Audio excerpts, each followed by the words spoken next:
Good evening, everyone. My name is Zach Sawyer. Tonight I'll be serving as the chair. This is the Planning and Zoning Commission meeting for February 1st. February 1st, 2024. We'll hear the cases in the order they appear on the agenda, except for item 3.6, zone case 3494. We are going to move to the end, and we will hear that last. Yeah. So, first matter of business, citizen comment. Karen, we have anybody sign up? No citizen comment.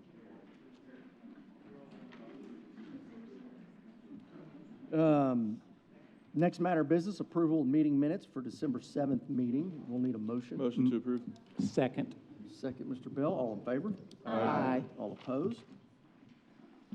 And now we are going to just jump right into zone cases, and we will hear from staff.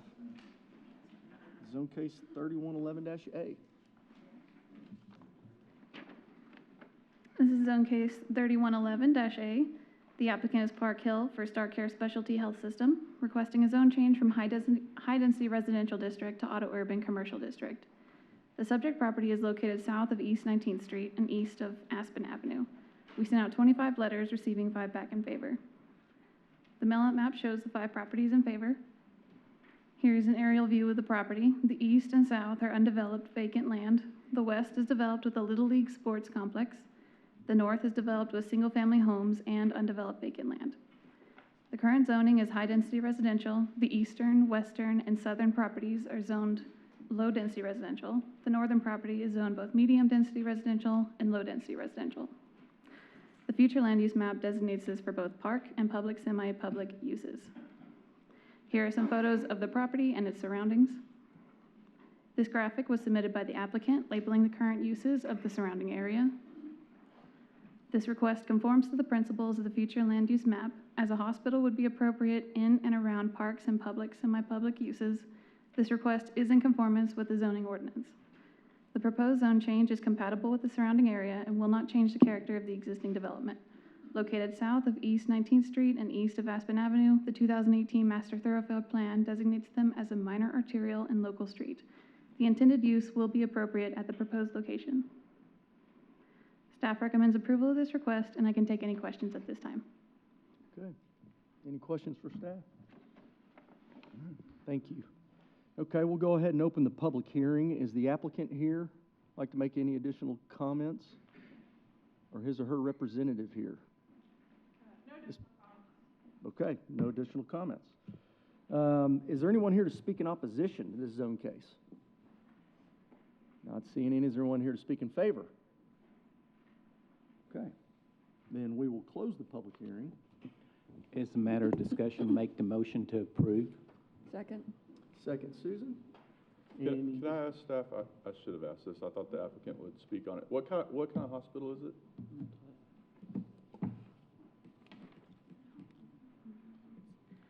This is going to be a psychiatric hospital. Okay. I guess I will ask the applicant, sorry. So can you kind of tell us a little bit about like the size of it? How many, is it an overnight place? How many beds?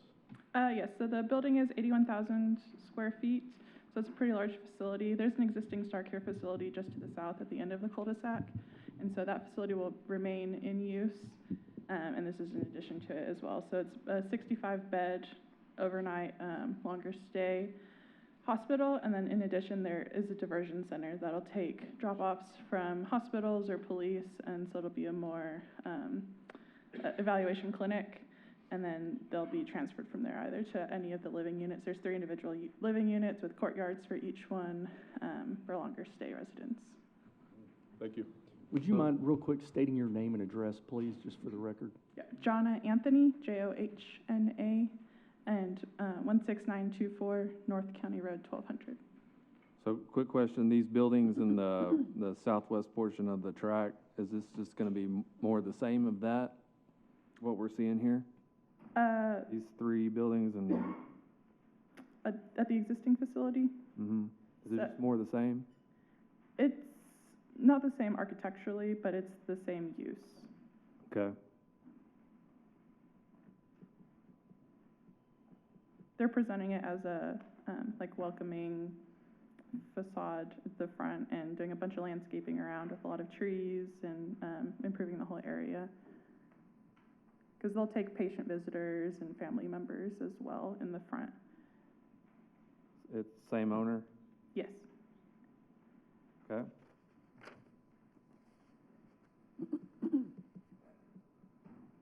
So this is, under the old rules, or old labeling, this would be going A2 to C3-ish. So.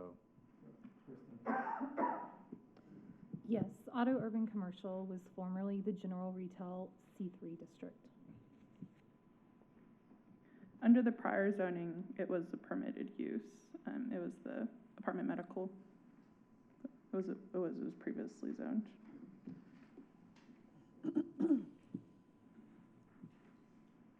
Any other questions for applicant? Okay, no further discussion, we'll call the question.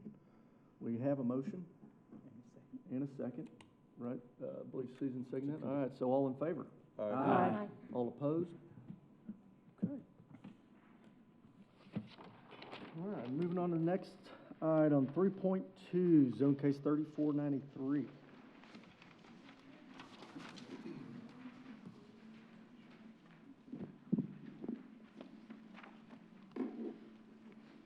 Good evening, my name is Cassie Bermia. This is zone case 3493.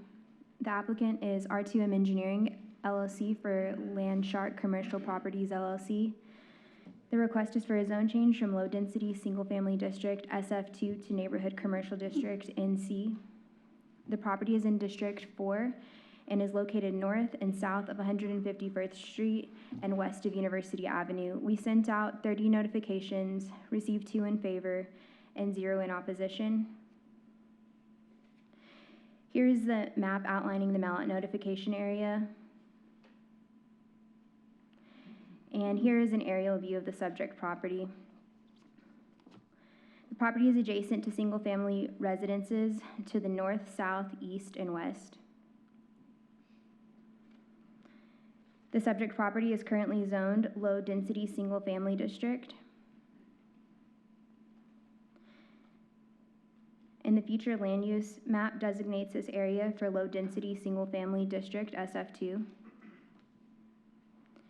Here are photos of the subject property and its surrounding areas. And here is a graphic provided by the applicant. The future land use map designates this area for residential low-density land uses. While the proposed zone change to NC is not in conformance with this designation, it is appropriate at this location along a thoroughfare.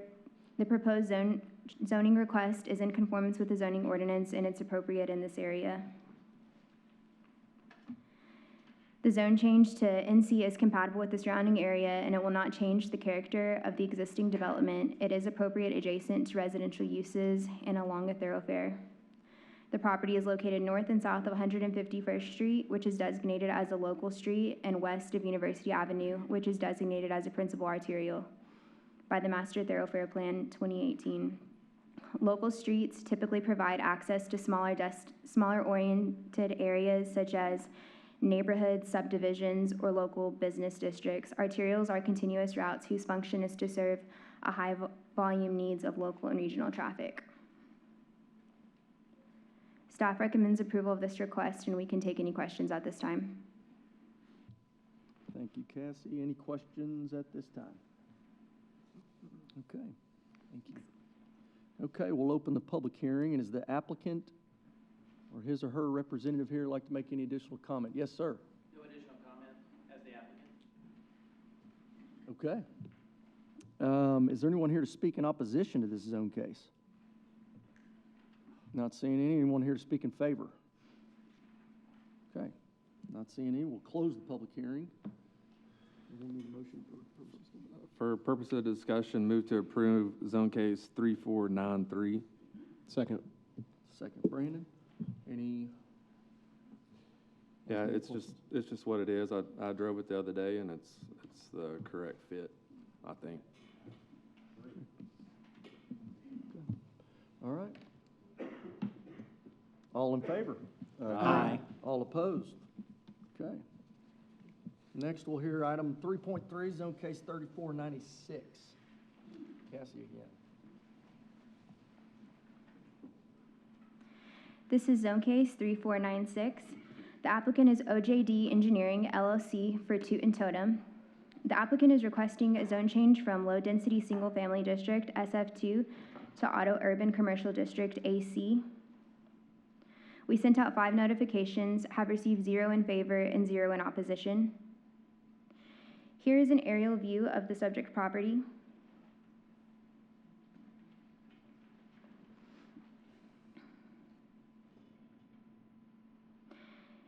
The current zoning is low-density single-family district. And the future land use map designates this area for retail land uses. The proposed zone change to AC is in conformance with this designation. Here are photos of the subject property and its surrounding area. And here is a graphic provided by the applicant. The future land use map designates this area for commercial land uses. The proposed zone change to AC is in conformance with this designation. The proposed zone requesting is in conformance with the zoning ordinance and is appropriate for this area. The zone change to AC is compatible with the surrounding area, and it will not change the character of the existing development. The property is located east of University Avenue, which is designated as a principal arterial, and north of 130th Street, which is designated as a freeway. Arterials are continuous routes whose function is to serve high-volume needs of local and regional traffic. Freeways are intended to move high volumes of automobile traffic at relatively high speeds over long distances. Staff recommends approval, and we can take any questions at this time. Any questions for staff? Okay, thanks, Cassie. Okay, then we'll open the public hearing. Is the applicant or representative here? Like to make any additional comment? Yes, sir? No additional comment. Okay. Anyone here to speak in opposition to this zone case? Anyone here to speak in favor? Wow. Okay. Now we'll close the public hearing and we'll need a motion. Motion to approve as presented. Second. Brandon. Any questions? Comments? You all good? Okay. All in favor? Aye. All opposed? Okay. 3.4. Case 2923-A.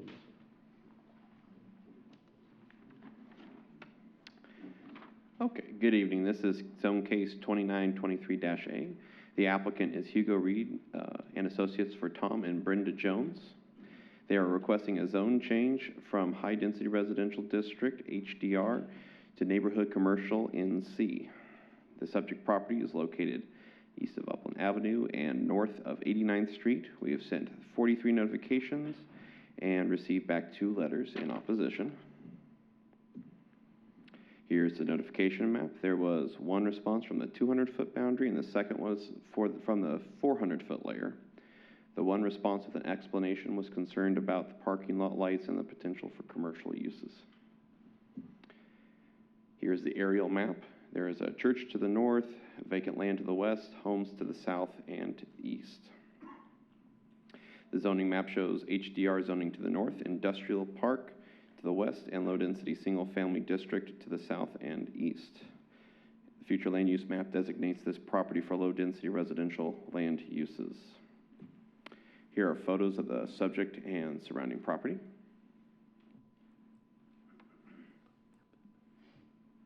Here is a graphic provided by the applicant showing parking, and an additional graphic from the applicant showing the proposed rezoning area. The future land use map designates this area for low-density residential land uses. While this request does not conform to this designation, it would be appropriate along a major thoroughfare and adjacent zoning. Alleys and required buffer yards would provide sufficient barriers from lower density uses. Therefore, this request is in moderate conformance with the comprehensive plan principles. The proposed zone change is in conformance with the zoning ordinance. The property is located along a major thoroughfare and is appropriate adjacent to nearby land uses. And the zone change is compatible with the surrounding area, will not change the character of the existing development. The proposed location is along Upland Avenue, which is designated as a principal arterial. Staff recommends approval of this request, and I can take any questions at this time. Shane, can you remind me what you said about the buffer yard? Buffer yards would be required here as I'll go back to the zoning map here. So when that becomes, if that becomes neighborhood commercial, because it's adjacent to residential zoning on 3 sides, there would be required buffer yards at those locations. Approximately how deep? I'm not quite certain right off the top of my head. Probably 10 foot. 10 foot. Okay. Is it gonna be a parking lot? Is that what you said? Is it gonna be a parking lot? Currently, a portion of it is a parking lot. I'll let the applicant talk about the future use of it. Thank you. Any other questions for staff? Okay, thanks. And we'll open the public hearing. Is the applicant here? There he is, Mr. Holman. Sitting on the opposite side today, Mr. Holman. I wanted the good view. So you're at the previous question. You've got a handout, okay.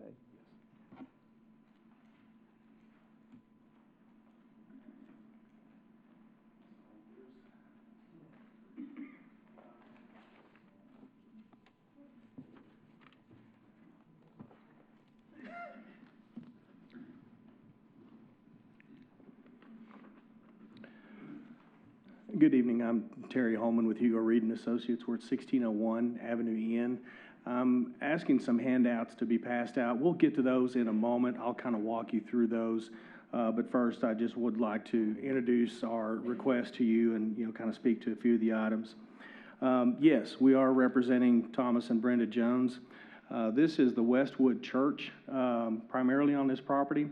They're members of the church, but they happen to own the property individually, and so that's why we're representing them and not necessarily the church per se. But they certainly have consent from the church as their members. This church was built roughly somewhere between 1996 and 2002. They've enjoyed success at this location. Meanwhile, residential development has kind of gathered some momentum, around them. And when the zoning, this church was originally zoned A2 and primarily was the northern portion of this property, which we're not requesting zoning on. We're only requesting zoning on the bulk of the remainder of the property, which is not yet necessarily developed, okay? The current use is HDR, which was when the UDC was adopted, it was the old A2 zoning, which then rolled into becoming HDR. So today, without any zoning request, I wanted to sort of remind you that certainly we can do high-density apartments at this location. We can do actually vertical mixed use with all the normal retail as a part of that vertical mixed use if we chose to do that. We can do a child care up to 15,000 square feet. We can do a hospital and rehab up to 5 acres in property size, medical labs and medical office clinics. So even today, under the HDR zoning, we do have at least some non-residential and non-church uses that would be available to us. As Mr. and Mrs. Jones sort of are looking at their long-range planning, I think they and the church agree that the church probably has no need to expand any further to the south. And so they've got this big side yard that they're just sitting on, and they would like to be able to capitalize on that at some point and make good use of that. And so that's why we're here this evening. There are no specific plans on this property today. This is zoning to get zoning in place so that should the right buyer come along, we would have already been through this process on the hope that you guys would have approved this. Our request is neighborhood commercial, which is, as you all know, is the lightest, or I should say most restrictive commercial district that is available to us from the UDC. We felt like neighborhood commercial was certainly a good fit at this location. I'm going to walk over to a couple of things, and I hope I'm going the right direction. This graphic may not be super easy to read, but what we felt like we needed to do was sort of, the platted lot lines are not straight, and so, but we felt like it was good for us to put a squared up zoning district to allow for future development. So you'll notice that part of the church's parking lot sits within the property that we're requesting this zoning on. For us, that's okay, because we did the math. We looked at the pew count and the seating capacity in the church, and we determined that under the old code and the new code both, that in the existing parking lot, north of this red shaded area, we still have enough parking for that church to meet code, okay? So we felt like it was wise to go ahead and capture that south end of the parking lot, thinking that the day may come that it's pulled out and repurposed as part of a commercial site. So that's why there's this weird sort of misalignment between our zone request and what's actually constructed. We did do the math, and we were able to keep the church compliant with their parking north of that red boundary. Let's talk a little bit about adjacency for a moment. As I think Mr. Spencer already pointed out, we've certainly have residential to the south and to the east of us. Obviously, the existing church to the north of us, which will remain. And I think it's important to note that there's industrial zoning on the opposite side of Upland to the west of us. Not yet developed, but industrial nonetheless.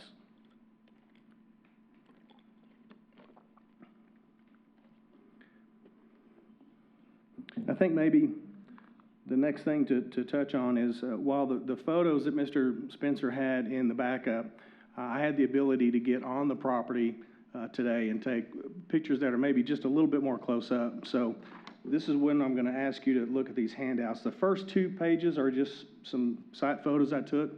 The top of that first page is very similar to the one that's in Mr. Spencer's backup. It just illustrates, what would be the north end of our request, which is the south end of that parking lot, looking back to the east. And what I wanted to note to you was that the residential, the house immediately to the east of the church has a substantial storage building about the same height as the church itself. The next photo on that first page is just a more close-up view of that adjacent storage building. So the good news, I think, for us is there already is some built-in insulation from the residential tract just to the east of us on their own property. And so we feel like anything, whether it be apartments today or commercial in the future, we feel like there's this, thankfully, sort of this already built-in separator, so to speak. And then the next page is just a couple other views of that. One is a little bit closer look at that area north of, or where we would be requesting next to that existing storage building. The south photo, I apologize, doesn't really read very well. But what I wanted to point out is the church has already constructed a pretty nice, what looks to me to be a 7-foot screening fence around the majority of their property. So they've already kind of gone down that path a little bit of sort of the normal screening that we're used to seeing. If you'll go to the next page, which is the one standalone, Mr. Wheatley, this answers maybe your question about the buffer. So if you look at that top table, we are requesting NC, and we would be next to either SF2 or HDR. In both of those cases, our north, east, and south boundaries would be abutting a more restrictive zoning district. So guess what? Whoever builds gets to put the buffer in. And yes, it would be 10 feet wide if we choose to construct a fence, and I think anybody certainly would expect to do that. The thing that I really wanted to point out to you was that is a type B buffer yard. So the next table down shows the requirements of the type B buffer yard. But where the rubber hits the road for us is at the bottom of the page. I've sort of summarized what someone is going to be required to do were they to construct something on this property with neighborhood commercial zoning under today's UDC. We have roughly 804 foot of property length around those two sides and the back side. And so you do the math, and that means for whoever develops this property, 16 canopy trees along those boundaries. On top of that, 32 ornamental trees. On top of that, 120 shrubs. So the current code already has, in my view, a very onerous landscape requirement that somebody someday is going to have to comply to if they're operating under this current UDC. I might argue at some later point that I'm not sure that you can even put all that landscaping in that much footage, but nonetheless, that's what's on the books today. So the takeaway I hope that you have is we have now these built-in safeguards for insulating commercial and residential between each other, and I just wanted to point that out to you. Lastly, I will preface this by saying, and I'm looking at this little comp plan excerpt right here. We always appreciate having staff support. We don't turn anything in that we don't think we would get support on. But I will raise your attention to one element of the comprehensive land use plan that I think is very easy to overlook, and I wanted to sort of remind you about that this evening. If you'll flip to the second page, what's important to remember is, and by the way, this is 4 pages out of about a 30 or 40 page chapter, if memory serves me correctly. But the thing I highlighted at the top, it says the contents of this chapter collectively form the future land use map. Goes on to say of which the main focus is defining Lubbock's land uses and so forth. So the future land use map in the comprehensive plan is more than just the graphic depiction, more than just the colored map, okay? And so Mr. Spencer is correct in his assessment that if you look at the colors on the map, it would show this as single family. However, there is a caveat, and that gets to the last page of my handout that I always like to point out when I can, that being that when these discussions were had around the comprehensive plan, there was a lot of talk about finding ways to make it more acceptable within the plan to do non-residential construction along these thoroughfares, particularly along this mid-mile stretch. And for us, we're asking to build neighborhood commercial, which is the closest thing that we have that's close to this neighborhood center that was identified in the comp plan.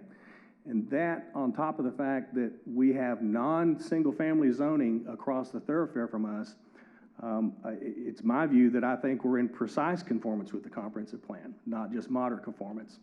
And so it's just a thing I try to help point out, when the opportunity arises. So with that said, oh, and by the way, Mr. Spencer did mention a couple of letters in opposition. To be fair, I think one of the letters or one of the graphic depictions of the lot, I don't know that was accurate because the address was 7201 87th, which by the way is the house just to the east of the church. And so to be fair to those folks, I think that's who one of the letters are from. I did visit with one of the folks. They're just south of us. I had a good, quick conversation. Can't promise I changed any opinions. I did try to reach out to the other individual that turned the letter in and send an email, and I didn't get an opportunity to visit with them on that. So I think this is a good case. With that said, I'd be happy to answer any questions, or certainly we can be available for questions if the need arises, after the public hearing. I also have Mr. Jones with me this evening. He can speak to the church's operations and maybe their long-term plans, but as of this moment, we're asking for the zoning. Be happy to answer any questions. Questions for Terry? Mr. Holman? Okay, Thank you.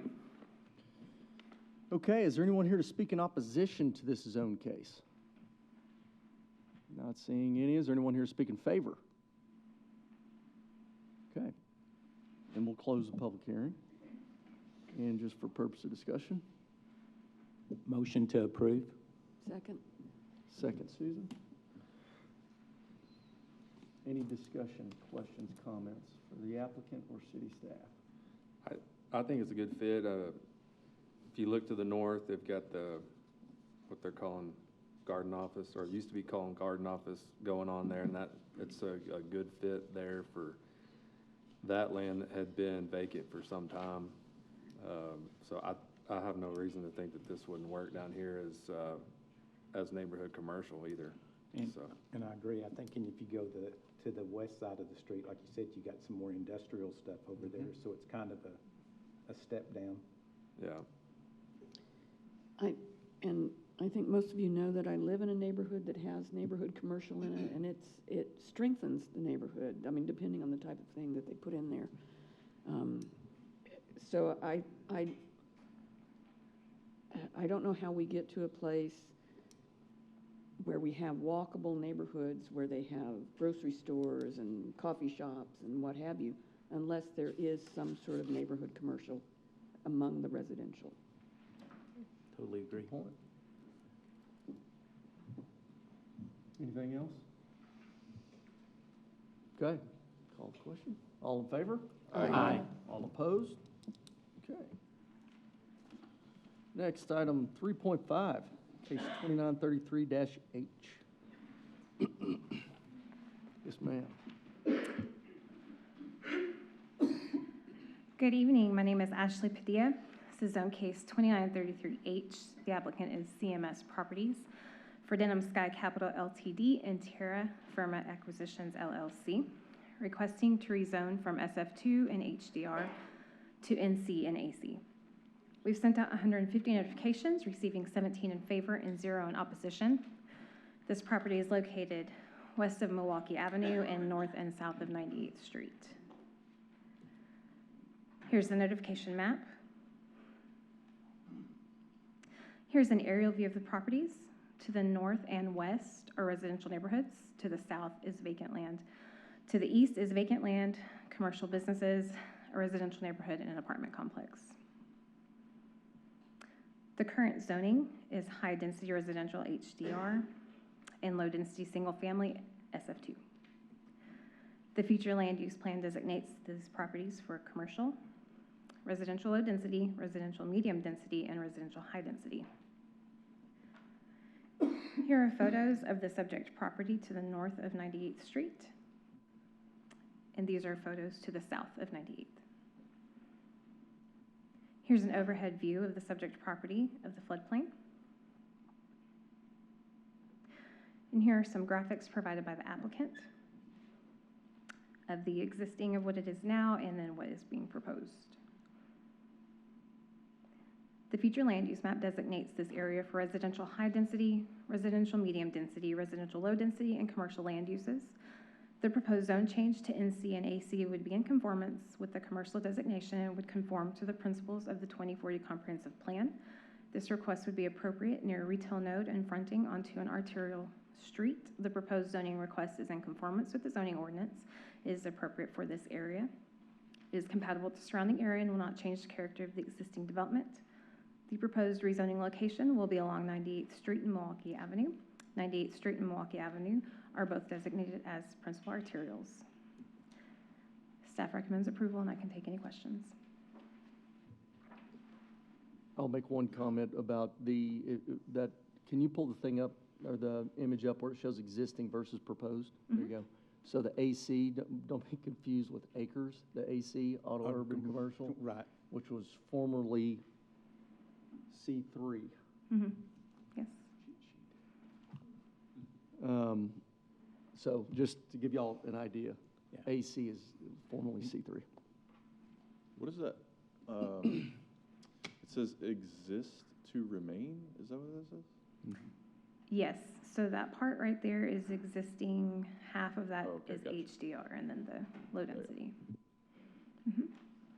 Any other questions for staff as of now? Okay, thank you, Ashley. Thank you. Okay, we'll open the public hearing. Is the applicant here, or his or her representative? Want to add any additional comment? No, sir. Okay. Is there anyone here to speak in opposition to this zone case? Yes, ma'am. Please come on up, state your name and address, and the floor is yours. My name's Laura Seidner, and I live at 6526 93rd Street, so within a block of where some of this development is going to happen.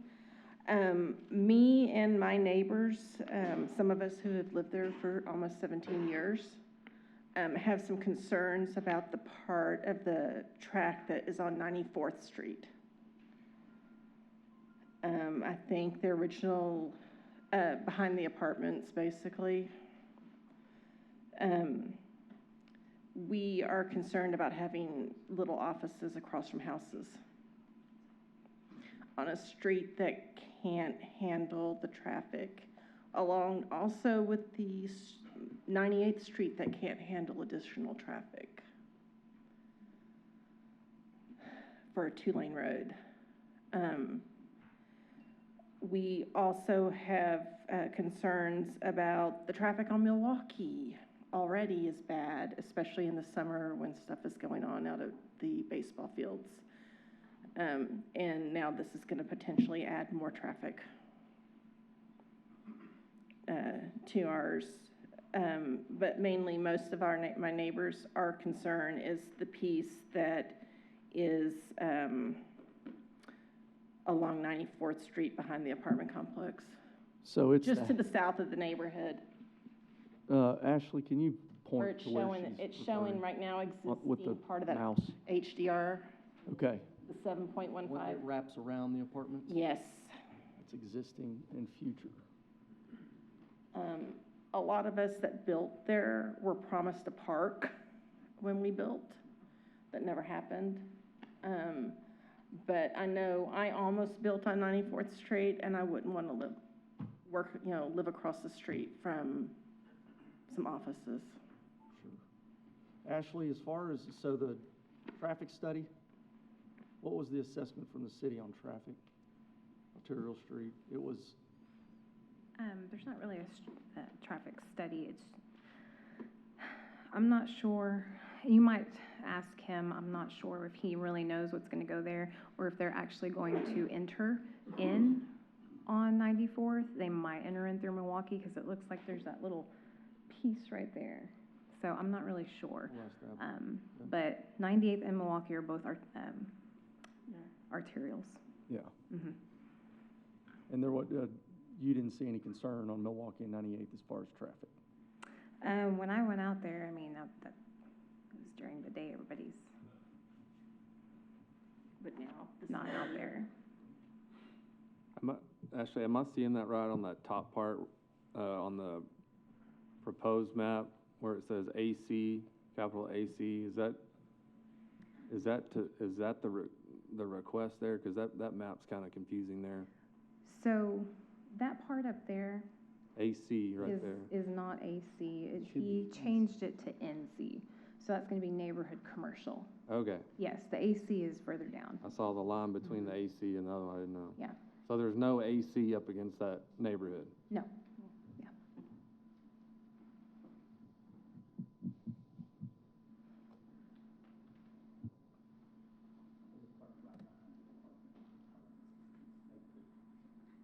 So again, since the UDC is so new, remind me about the buffer yard up against, single family right there. I know it would front that being across the street, so does the buffer yard in the front? Because it's adjacent right there? It depends on how the property gets developed. So I don't think the applicant intends for the front access of that property to be from 94th Street. I'll let him address that. Okay. It sounds like it will be from, you're entering the property from 98th or Milwaukee. So even though that is a street, the UDC does take into consideration you have one front for a property, and then you have the sides and the rear. So it will more than likely be the rear of the property with a 10-foot buffer yard. So but if it is the front, if they're entering right there, and it's adjacent to the residential, then the buffer yard would go there. It would not. They would not. have, because it would be their true front. Okay. If they had more than 10 parking spaces, they would have a 5-foot parking buffer yard. Okay. I've got to memorize all this stuff.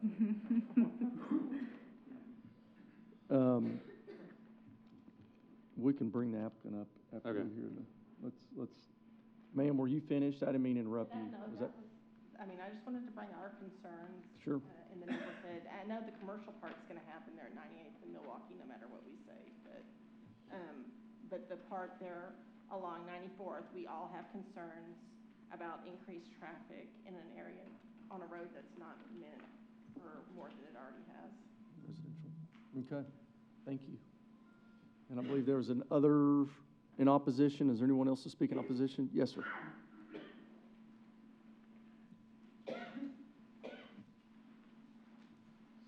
So, I'm TJ Bency. I live at 6818 100th Street. If you can see that 8.45 acre, if you'll look just to the left of it, that's my house. The only house on that whole section. You see where I'm talking about? Yeah. So, as it is now, straight across from me, if you cross 100th Street, they're building a residential area straight across from me. I moved in March, and if it rains now with my four-wheel drive, 450, I can barely get out of 100th Street. I didn't realize we had so many people on the board. I'm new from Colorado, but I have pictures of what that road looks like. She's right. You think 94 is tough? Get on 100th Street and see what that's like. It's a mess.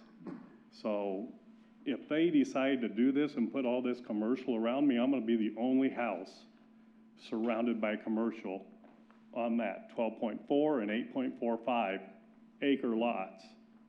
And I'm the only house sitting right there. There's no way I'll sell that thing. So.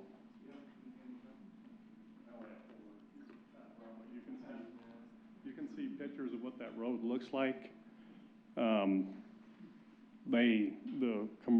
The residential that was right across from me, they've got it in where they finally had some oil down on it. A week later, you'll see pictures of it. It's mud 1 foot to 2 foot deep. So, in whatever they're doing across the street by taking all that dirt, and it's not part of the zoning, but they're taking all that dirt, it's probably 100 yards by 100 yards, 10 to 15 foot deep. Whatever they're dragging across that road, when you drive your vehicle on that road, it hooks to your tires and just makes them like slicks. So you can barely get up and down that road. So thank goodness I'm retired. If I had to get to a job, most of the time I couldn't get there. And then they want to bring in and put commercial all around me. So I reached out, I sent a letter to the owner of the property, never heard back, was concerned about being that close to my house. I understand they want to make money, but I'm fine with. I just don't want to have a property that is worthless because I'm the only residential on that side. Now there's some houses across 100, but what they get to deal with is this massive hole that's being dug. And have no idea, I don't know if you've ever seen that property over there, but across from 98 is a massive lake. They dug up a big lake. On my side, it collects and there's a lake on that side when it rains. It's supposed to, I guess, drain across into that 36.6 acres, but they've dug all that out and moved it to that red area, and it's just a massive hole. Now they're digging a massive hole on the south side of 100, and who knows what they're gonna do with that. I felt bad for the gentleman that's gonna probably come talk to you. His house is right next to that massive hole. It's a zoo over there. So I'm in opposition. I didn't send a letter in because I was gonna speak, but we moved here to have a nice place, and if they put that around me, it's, like I said, it's worthless. No one's gonna wanna buy a house. That the only house, if I was in a neighborhood, it might not be as bad, but there is no neighborhood. It's just me. So Kristen, let me ask, what is, in his pictures, there's construction along 100th Street right now. Is a city street, what is that, or what is going on there? They're doing a cut and fill, and it's to build it up, you know, in regards to the floodplain and FEMA regulations. So he has all the required permits. He's in compliance with the city and TCEQ. Okay, because that is a huge floodplain right Yes, there. Yeah. it is. Yeah. Hence, I mean, that side that he's on, that he's not messing with right now, that's in the proposal, he's bringing the opposite of 100 down lower than that. So if you're gonna build on that, you're gonna have to raise that way up. When you raise that way up, you know what you're gonna do with all that water? You're gonna put it on my property, because it's gonna have nowhere to go. Because right now, it's a flood area. Yeah. But he's gonna have to raise that up to be able to build on it. And that water's gonna have to go somewhere, and I don't see him coming over to my property and raising my property up. Okay.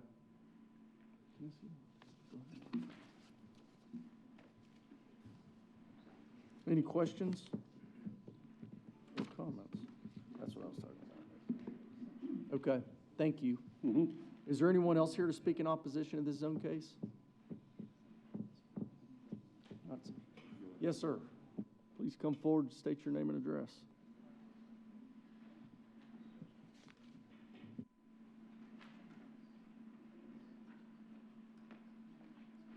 Hello. I'm Dr. Kevin Kinney, and I live in the house that TJ was describing, next to this big pit. And my wife and I and our family have lived in this valley for 40 years. And it's a beautiful valley. It was a beautiful valley. And we used to have, it was just open like ranch land, beautiful wildlife and so forth. And I understand, you know, progress and so forth. What I'm mostly concerned about is we are in a floodplain, but it's a 100-year floodplain. And that just means 1% per year there's a chance that we're going to have a massive flood. And I've been there 40 years, and we have a Playa Lake right north of us. I'm actually south of 100th Street, but the Playa Lake has across 100th Street before, but it's never come up to our property. And we've never had any issue with flooding at our home. And where TJ lives, he lives a little higher than I am. And I understand that the pit that's being built, that's being dug, it may be used for a stormwater runoff. I had an issue with a possible pollution of the aquifer from the road and so forth. And I have been talking to the Texas Commission on Environmental Quality on this. But we were hoping that we would have neighbors that wanted to purchase land like TJ and I have to a beautiful new homes is what we were told. And the area right across 100th Street was told to us that one day that would be a park. So I'm mostly concerned about 6526 and 6702 100th Street for commercial purposes. Now, I understand that 98th Street, I mean, that's fine, you know, commercial, it's going that direction and so forth. But within the valley, back off from 98th Street to 100th Street and behind us, the people that bought property behind us the idea was that they were going to build homes, new homes and so forth, and we were happy that one day we'd have some neighbors and we would remodel our home. We have an older home, but we've been in constant remodeling over the years. So that's my concern, and I would hope that this would be thought out very carefully before the commercial zoning takes place on 100th Street. 98th is inevitable, but where we live, I don't see the reason for that. So, thank you very much. And do you have any questions for me, or? Any questions? Did you get name and address? Would you give us your address, please, sir? Yes, this address is 6619 100th Street. Thank you. Welcome, thank you. Is there anyone else here to speak in opposition to this zone case? Okay, anyone here to speak in favor? All right, not seeing any, we'll close the public hearing. And the applicant was here. Is he still here? You mind coming forward for a few questions, please, sir? And if you don't mind, state your name and address also. Alan Moore, 6306 Iola. So real quick, just to kind of kick things off, I'm zeroing in on the space on the property between 98th and 100th, the 12.4 and the 8.45. I'm assuming those will be platted. You need the depth. Is your intent? I want people to hear that. I want to assume, and I need you to confirm it, that your commercial is going to front 98th, not 100th. Yes, sir. You just need the depth of the southern piece. Is that correct? Is that right? Yes. There is absolutely no intention to front 100th Street with any commercial property out there. Okay. And I don't know, see, are you following where I'm going with this? That's going to be the rear. Yeah, I just want to make sure. Now, I guess buffer yard, we'll get into that later. That's really not zeroing in on that. Now, the other piece of property that wraps around the apartments, the 7.15, what is your intent for that? That is an odd shape. You've got it labeled HDR to AC. Yes, sir. So let me see if I can. When I look at that, I think that the piece on the south side of the apartments is access. I don't see that as useful. So what we are looking to do out there is really build up what we can to make a marketable piece of property for someone. Then we included that buffer area of the NC to the west side of those apartments. We feel like that is the same boat as 100th Street. We don't really see us making that frontage property for commercial by any means.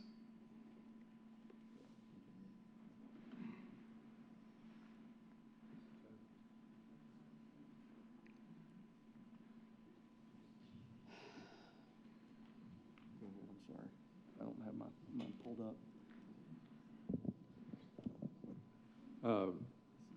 I see what you're doing out there, and you're vastly improving the property and building it up and improving it to where it's going to be a nice asset. I'm just looking at the two gentlemen that spoke with the houses right there on the south end up against 100th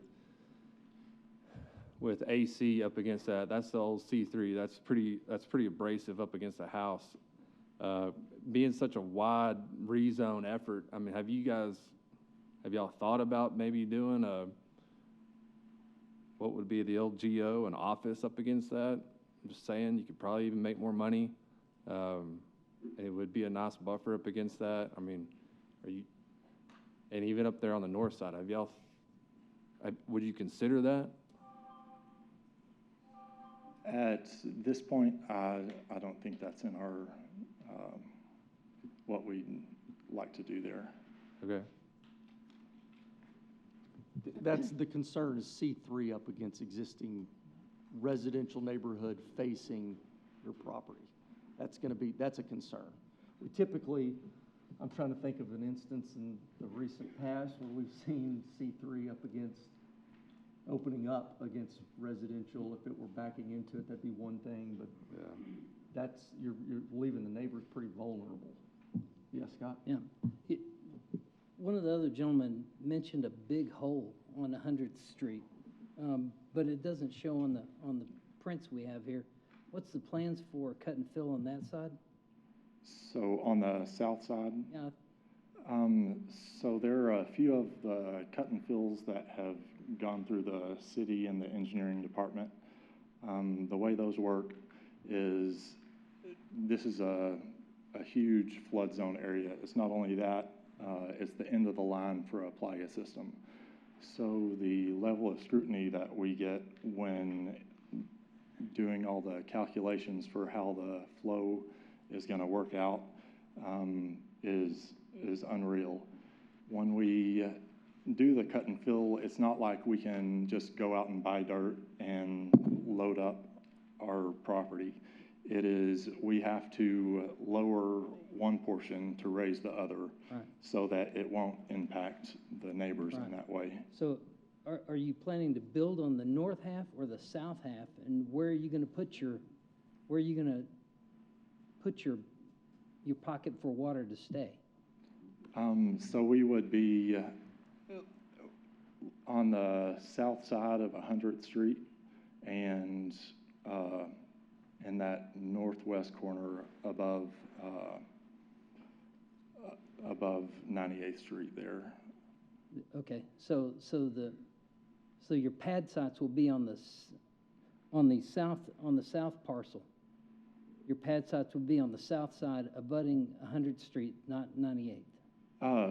Sorry if I misspoke there. It would be along 98th Street is where we would be. And so there'd be lake behind it? Yes, sir. Okay. But everything you're doing south of 100 is already permitted, isn't it? Correct. You've already, that's already been, so that's permitted work. Yeah, that's fine. It's just not reflected on the diagrams where that is. My point to that is it's already permitted. That's not for discussion in planning and zoning. It's already, am I right, Kristen? I mean, are we rezoning what's already been permitted? No. The cut and fill is permitted. I think we were just trying to get clarification on, where is that portion of the cut and fill that's going to be lower for the water retention versus where will the buildings be? Yeah, Are can the you show us buildings with the mouse? going to be closer to 98th rather than 100th? I got you. Where is the water going to go? Is it going to go on 100th Street? Yeah. It would, let's see, it would be in this area here. Oh, gotcha.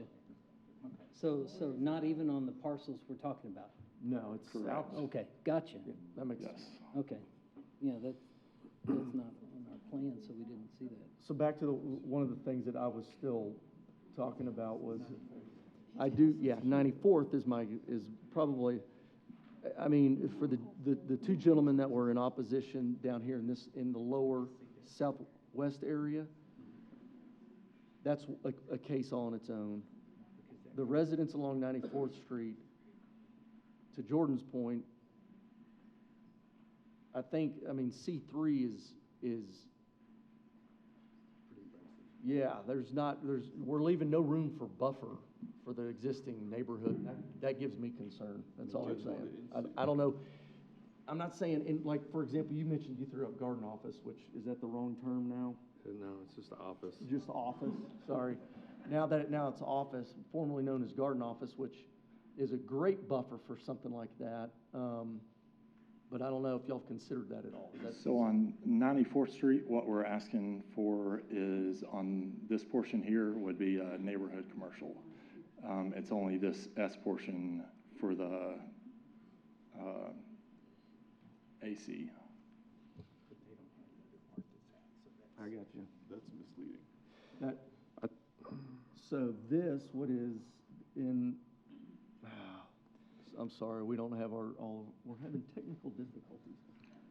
This right here says existing to remain. So that would remain as the SF2, Correct. Yes, sir. as residential. Okay. That's better. Okay. That's better. Do you have a, Are you following me, Kristen, what I'm saying, Scott? On the one diagram that shows existing and proposed. In proposed, the area directly across from 94th Street is saying existing to remain SF2. yeah. So the existing to remain in that part will be your cut for the fill for the rest of the lot, correct? This portion here. Right. is. I think it's a little bit south. So it will never be residential, anything. He might be able to get a row residential along 94th, but Yeah. that's gonna be tough. Okay. I don't know how you service it, Brandon, maybe you can speak to that, but, To me, there's a lot going on here with a map that's been hand-drawn on here. Again, I see what you've been doing there, and I think you have a good thing going. I just think it could be great if you took a little bit more time with it. Maybe postponed it and just made it great, and took into consideration those two houses, button C3 up against a house. That's my primary focus, is that southwest corner, but unless you're just in a super hurry, I think you can make it great. If you take just a little pause on it, make it great. Just my take. You'd probably get more support that way. I agree. Okay, so any other questions for the applicant? Do you have any questions for us? No, sir. Did we close the public hearing? Okay. Any other discussion? I mean, do we yeah. want to ask, are you willing to postpone, or do you want us to go through Yeah, with the don't vote? leave, because we're not done. So options, I was gonna go through options here. Yeah. Renee, did you have a question? Or Terry? I'm concerned about the water. Water goes somewhere. And so, I want to know how close it is to those two houses. From what I understand, or what I'm hearing though, that's already designed, engineered, permitted. They've taken into account all the runoff for that area. Now granted, there's an anomaly here and there, but that's where I was saying, like, I don't know if we should even be considering that, because Yeah, I mean, it's already ongoing, and they've already said, here's your permit, go build it. So, I mean, there may be a concern from your aspect. There's nothing that we can do as Planning and Zoning Commission to really help with that. Not on the big pole, I understand that part, but on my side, that water's gotta go somewhere. And if they raise that thing up, yeah. they're not gonna raise my property. Well, and he's not gonna raise it up, he's not gonna be able to raise it up if they haven't permitted him to. I would say, go and ahead.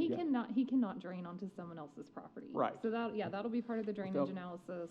Yeah. Cross-access drainage Right. agreement, he can't dump water onto anybody but his own property.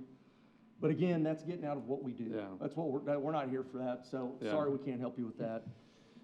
But he's drastically improved, from what I could tell, what that was. I mean, that was a wasteland, Yeah. so to speak, but now, I mean, he has drastically improved that property, and it's gonna be something really good. It just needs... Just sharpen your pencil a little bit. It needs just a little better, I mean. So we've got, here are the options. We vote, and it either passes or it fails. Or we can elect to postpone, and you can go back to the drawing board, consider any changes you want to make to the buffer areas that abut residential, kind of like Jordan was laying out. That's it. Those are our three options: pass, fail, or postpone. So I'll ask you, do you want us to vote on it, or do you want to postpone and go back to the drawing board and try to refine it a little bit and maybe make it a little bit better? We'll go ahead and take it back to the drawing board and see if we can make it great. If so. We never had a motion, did we? Yeah. Okay. I'll move to postpone it to the, March, March April, March. March 7th. March 7th meeting. Second. Second, Mr. Hardaway. All in favor? Aye. All opposed? Okay. Which one was that? 3.5. All right, 3.6 we postponed to the end, so we've got one more. 3.7. Staff, we'll go to 3.7. Spencer. Case 3495.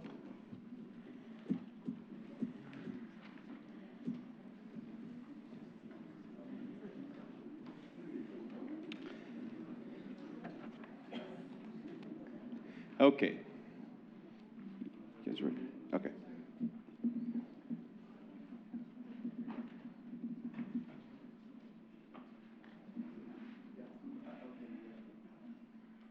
Go ahead, Spencer. All right. This is case 3495. The applicant is Mark and Deborah Clark Trust, and they're requesting a zone change from low-density single-family district, SF2, to heavy commercial, HC. The property is located south of the Marcia Sharp Freeway and west of Rochester Avenue. We have sent 19 notifications, received back 1 in favor. Here is the notification map. The one we had back in favor was located in the 400-foot boundary. Here is the aerial map. Properties to the north, south, and east are developed with single-family homes, tree farm, and some vacant lots. To the west is property developed with storage units and a church. Here's the zoning map. Properties to the south, north, and east are zoned low-density single-family district, and to the west is property zoned heavy commercial district. The future land use map designates this property for commercial land uses. And here are photos of the subject and surrounding property. Here are additional photos provided by the applicant.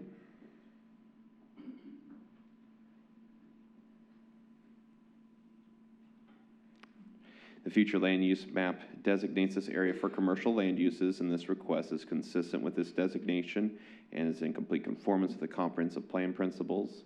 The proposed zone change is conforms to the zoning ordinance, and the property is located along a freeway and is appropriate adjacent to nearby land uses. The proposed zone change is compatible with the surrounding area, would not change the character of the existing development, and the location is along the Marcia Sharp Freeway frontage road, which is designated as a freeway. Staff recommends approval of this request, and I can take any questions at this time. So for reference, this heavy commercial used to be C4. So everybody's aware. Can you go back to the notification map real quick, please? Okay. So it did reach out to those. So you got those residents in that west corner. Okay. Any questions for staff? Nope. Thank you, Spencer. Okay, we'll open the public hearing. Is the applicant here, or his or her representative? Yes, sir. Yes, ma'am. If you'd like to add any additional comments, you may. Okay, thank you. Is there anyone here to speak in opposition to this zone case? Is there anyone here to speak in favor? Okay, then we'll close the public hearing. Motion to approve as presented. Tanner? Second. Scott? Questions, comments? Well, that's kind of a weird where it is there, so. Okay, all in favor? Aye. All opposed? Okay, that's 3.7. Now we'll move on to 3.6, but before we get to it, we're going to take a restroom break. Restroom break for 5 minutes, so we'll come back. It's 7:13.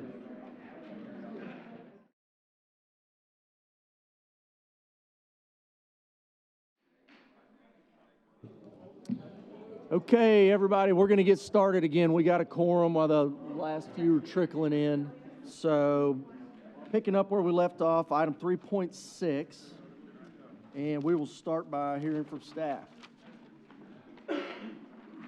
Rick?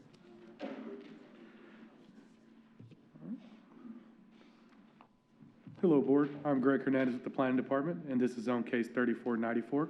The applicant is the City of Lubbock, requesting a rezone from low-density single-family district to industrial park district. The property is located north of Marshall Sharp Freeway and east of Alcove Avenue. 38 notification letters were sent out, and we received 1 back in opposition. Here's the notification map showing the 1 in opposition. No reasons were stated. Here is the aerial view of the properties. To the west is a gym. To the north is a mix of commercial property and vacant lands. To the east and south are commercial properties. The current land use map shows the properties to the west, zone low density single family district. To the north is low density single family district and light industrial district. And the east and south are zone low density single family district, heavy commercial district, and industrial park district. The future land use map designates this property for low density residential land uses. Here's a picture of the subject's property as well as views to the west, north, and south. Here are site plans provided by the applicant. Here's a city zoning map showing the properties and surrounding area in more detail. The future land use map designates this property for residential low-density land uses. The proposed zone change to IP is not in conformance with the future land use plan. However, due to the location along a freeway, the requested IP would provide a buffer to future residential developments to the north.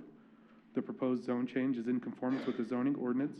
The property is located on a major freeway, and the uses allowed in IP would benefit from the locations next to the freeway. The subject's property is located on Marshall Sharp Freeway, which has primarily been developed with commercial uses. The addition of the proposed industrial park district will not change the surrounding area of the character of the existing development. The location is along Marshall Sharp Freeway, which is designated as a freeway, and 76th Street, which is designated as a local street by the Master Thoroughfare Plan 2018. Due to this being a City of Lubbock request, planning staff has no recommendations, and I can take any questions at this time. Any questions at this time? Nope. I'd stay close. Sounds good. All right, then with that, we'll go ahead. We'll open the public hearing. Is the applicant here? Or, well, the City of Lubbock is the who's the applicant? So, yeah. Okay, so go ahead. Go ahead. If you would like to hear from the applicant first, or if you'd like to hold the public hearing, yeah, hear the concerns, and then the city can address them. All right, we'll hear from the applicant afterwards. So we'll open the public hearing, yes. Just by show of hands, who all is here in opposition? Oh, okay. So, well, all right, hold on. No applause, please. What's going through my mind right now is how are we going to systematically get through this just to keep everyone's time in mind. So before we get started, what I would like to say is if we could just refrain from, sometimes we see is people, they get on a roll and everybody's feeding off of each other's energy, and I get it, I understand, everybody's passionate about it, but we tend to get into a hole where we repeat, we get very repetitive, and people stand up and repeat what the person just before them got up and said. I'm not saying you can't get up and speak, just out of the courtesy of everybody in the room. There's a lot of you, and I know you all want to speak, or maybe if you had 1 or 2 or 3 representatives to speak for the whole group would be great. But, so, there, I took a stab at it. So, if there's anyone in opposition that would like to speak, I will if they do. Yes, Terry, thank you. And during this whole process, no applause, no hooting, hollering, cheering, standing up. Everybody, let's respect both sides of this argument, and just keep that in mind so we don't have the wheels come off of this thing. So, all right, who wants to go first in opposition? There's one hand. All right, you're up. Name and address, please, sir.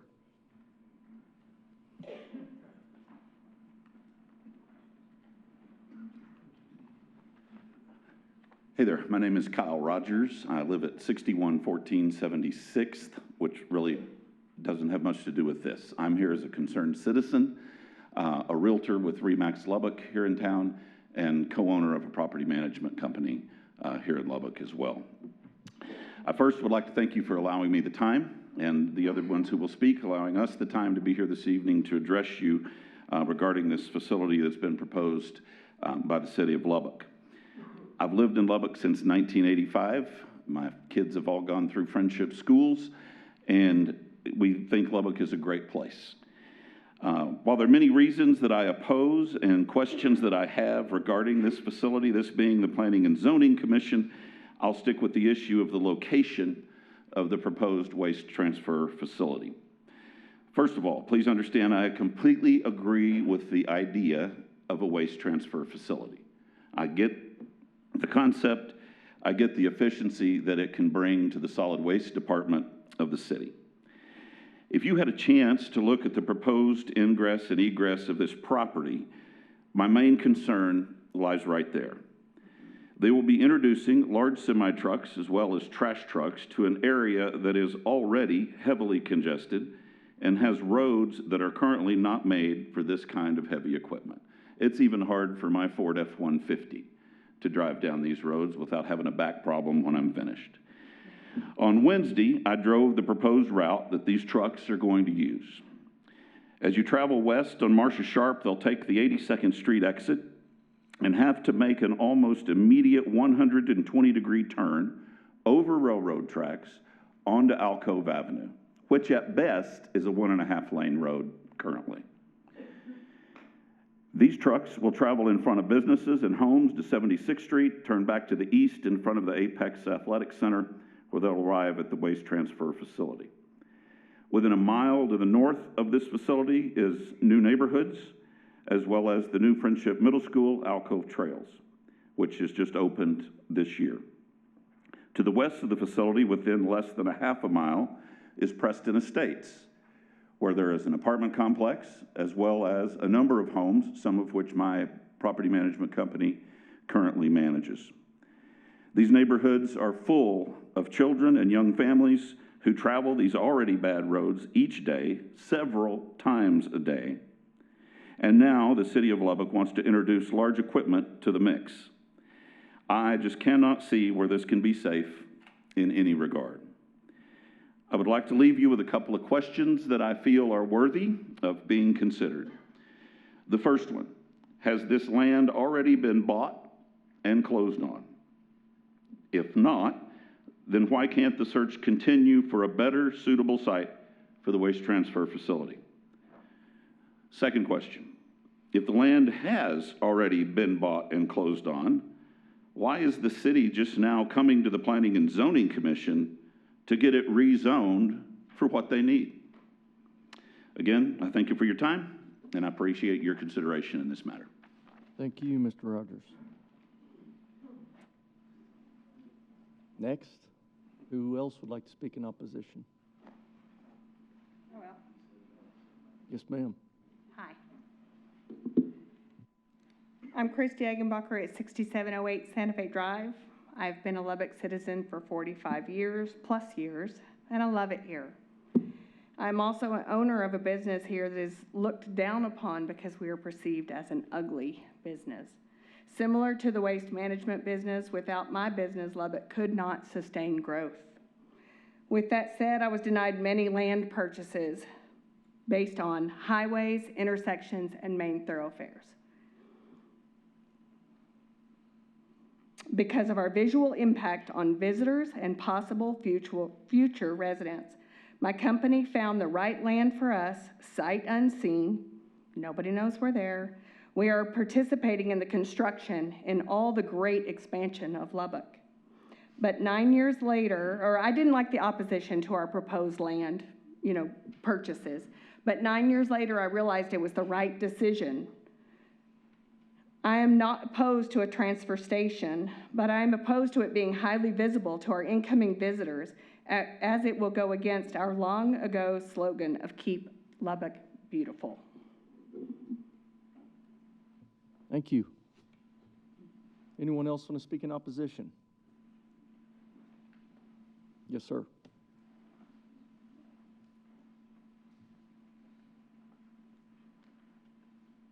Good evening. My name is John Campbell.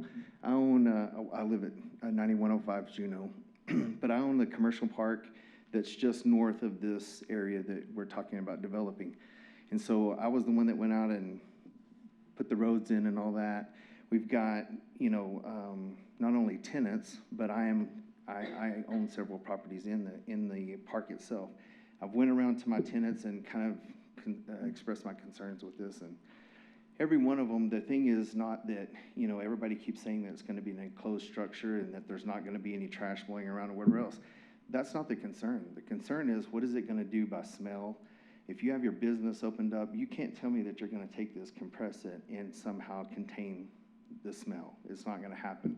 I know that there's one particular business, and I'll leave it to them to bring it to your attention if they want to, but they're already looking for another place to go because they don't want to be around that. So I know that it's going to affect, and being an owner of that property, I'm looking at this and kind of going, this is going to impact me business-wise, and there's so many other places in Lubbock. There's got to be better locations. It's almost like they went blind and just stuck their finger there. This place is growing. We've got an industrial park, 2 industrial parks that are going right there that are really classy places.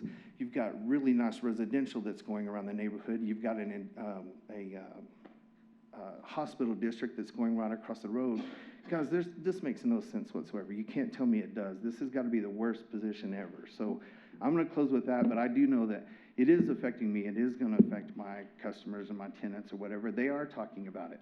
And if you don't believe me, go in that metal district out there and ask. They'll tell you. That's a big concern for them. I have a property. I just built a brand new office that's literally within a underhand throw to that property. And I built a big outside courtyard area and a fireplace so I could spend some time out there.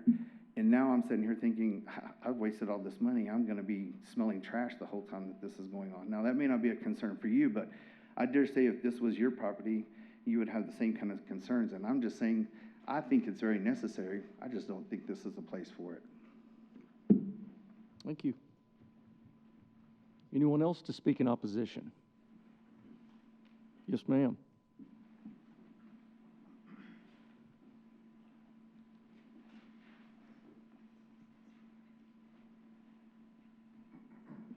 Hi, my name is Tara Ulrich, and I'm at 1308 Essex Lane in Wolfforth. I understand I'm not in the city of Lubbock. However, I'm in the Preston Manor area. And in discussing this with our neighborhood and with even the families that go to school there, you've been at elementary across the street. There's already wrecks on that road on 82nd Street that turns into Donald Preston Drive. It's with I don't know if there's a United coming anytime soon, but there's lots of growth in this area. In fact, Bennett Elementary has over 1,000 1,000 students and staff combined because of the growth. And so in regards to this area growing, my concern is it's going to decrease the property values of those homes. And then my additional question to you is, if the city of Lubbock is in the process of building the loop, the larger loop going around Lubbock, is there not a way to move this out farther, because you're only going to see growth more? There's probably been last year at Bennett Elementary, which is where my children go to. Sorry, I'm nervous. It was probably like maybe 600 kids. And I know I've mentioned this already with Bennett and increasing, and there is a new elementary school coming next year. But it's because of the growth. It's because of the growth in that area. There's been over 2,000 homes built within the last year or so. And so I would just like you guys to take into consideration the property values of the families that live there, not just the businesses, because we're concerned about our property value. And if just put yourself into our shoes, if you had just moved to Preston Manor expecting to have this beautiful home. It's, you know, luxury living with a pool and the tennis courts. And then to get this notice that there's a, you know, this new zoning coming to this area. So it's very disheartening. But I really appreciate you letting us speak to you tonight, and thank you. Thank you. Okay, is there anyone else to speak in opposition? Yes, sir.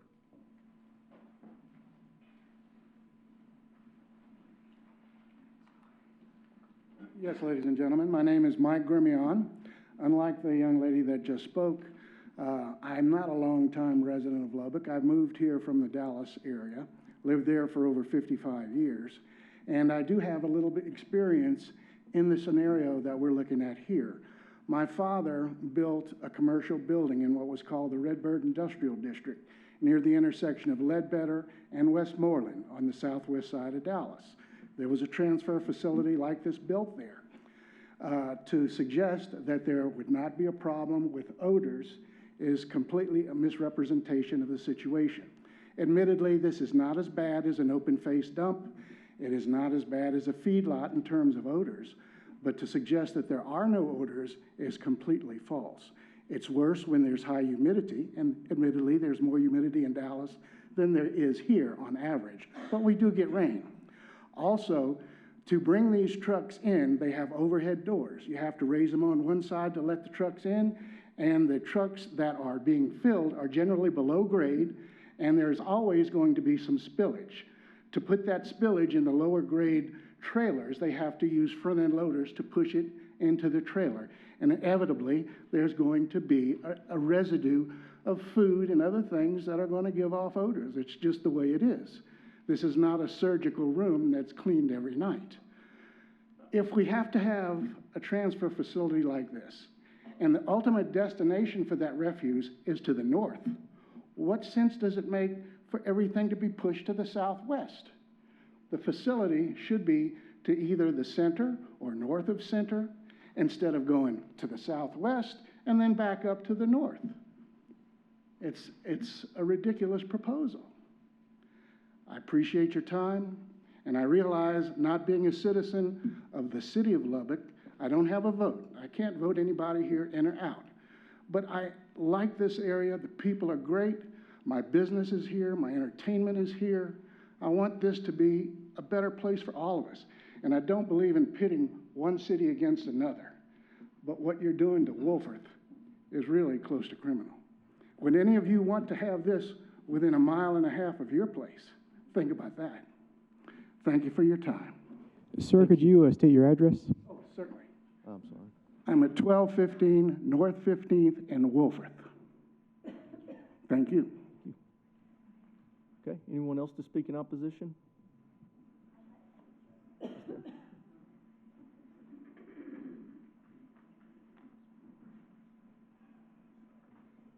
Good evening. I'm Dr. Angela Ferguson, and my address is 8918 County Road 6870. So I live in Verrado, not in the city of Lubbock, not in the city of Wolforth, just outside of both. My neighborhood and my kiddo are zoned for the elementary and middle schools that are directly adjacent. And I agree with everything that's been said here tonight. I'd just like to add, as a primary care physician who's lived in the community for 10 years, I have concerns about the health and safety of the neighbors, and specifically of the school children related to this dump site. You know, I think with a steady stream of trash going in and out, no matter how good of a job you try to do to keep that down, you're going to have an increase in the rodent population.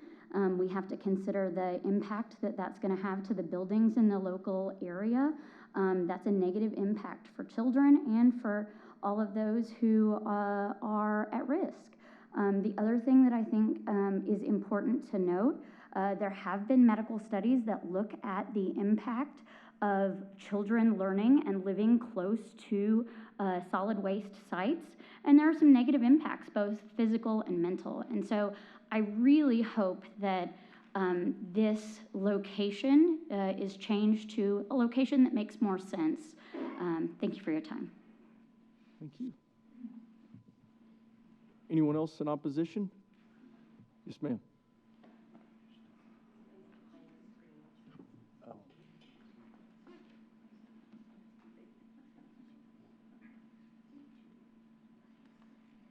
Good evening. My name is Michelle McCord, and I am the superintendent of Friendship Independent School District, and I'm a Lubbock resident, 6217 91st Place. And so, first of all, thank you for what you do. Sit behind one of those once a month at least, and I know it's hard. I know it's hard. I'm concerned about this transfer station. And it really boils down to me for, one of the things that parents and communities do is they entrust the lives of their children to us and the learning. But part of that is safety. And you can't learn if you're not safe, and you have to be able to get there safely. And so, we all know that we understood when we built that school there. So we have Alcove Trails that's open. And again, it's in between Upland and Alcove. And then we have our newly named Ridgewood Elementary. That is our 9th elementary school. And it's just to the north and a little bit back to the west. And so Alcove Trails is less than a mile from the proposed site of this solid waste transfer station. And so I think what I would just stress is, from my perspective, is the safety of students and their parents trying to get to and from school, if they're going to walk, if they're going to drive. The buses, we've got buses going to and fro, and our bus barn is basically at that 82nd Street exit at Marcia Sharp. And so those roads are not good. And so the other thing, and I really do say this with all due respect, this is not really a city issue, but the city has worked really well with us, and there's all these projects underway to improve Upland, and so there are things in the works to improve roads, but it's not going to impact all the roads. And one of the things that fell through is that with all the big expenses and the increased cost since the pandemic, is Alcove near our school, near Alcove Trails, was supposed to be improved with the county's bond. And I know that's not your responsibility, but the reality is that Alcove is not going to be improved by our school. And those trash trucks are going to be right near there. And so I just would ask you, I know that you all care as much as I do about the students' safety, but I don't ever want us to be having a different conversation after it's already too late. When somebody has gotten killed in a car wreck or a bus crash, or, you can imagine all the things. And there's many, many dangers that we can't avoid, that we face daily, and we're responsible to the parents. And I think the city, you see yourselves as responsible, but this just doesn't feel very responsible. And I know you wouldn't do it on purpose, but it's not going to change the outcome if something bad happens. And so I would just ask you to reconsider, or, I don't know what the answer is, but I just bring you my concern with safety. So I appreciate your time. Thank you. Is there anyone else? Did you say there was somebody behind the screen? Ma'am, you can approach.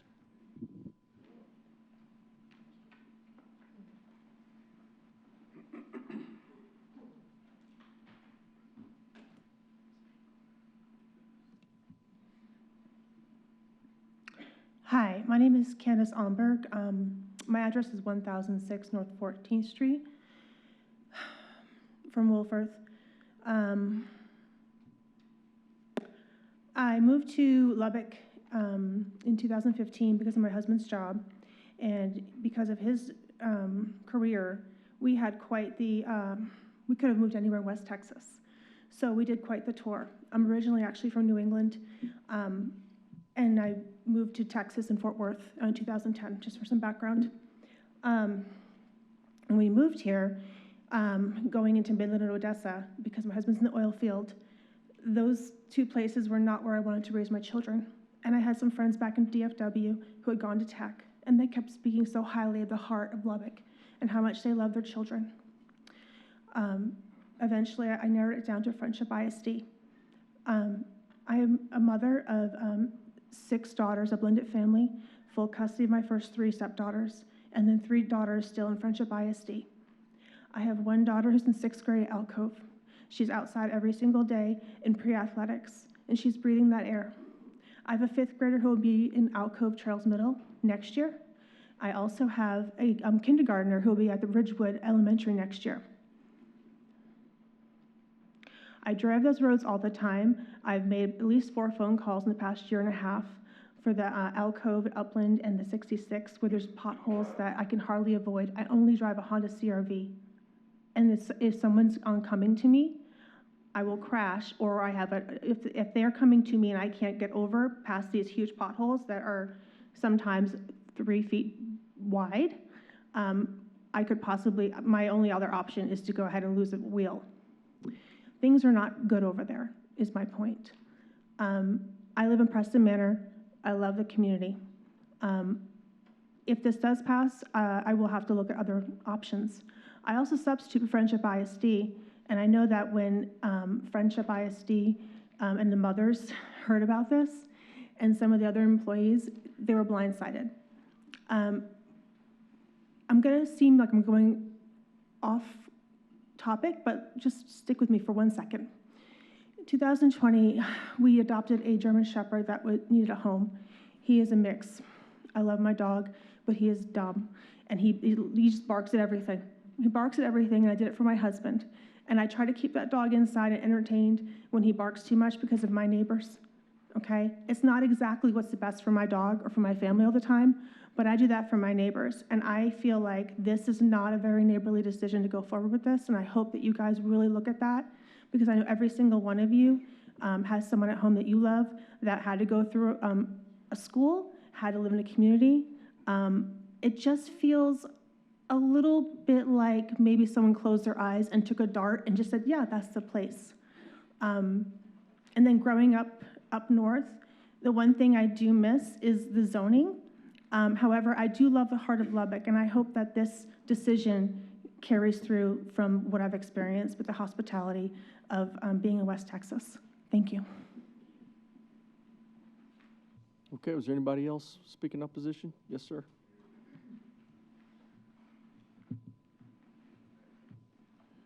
Good evening. David Crozier, live at 6704 Santa Fe Drive. Appreciate what y'all do. I know it's not easy.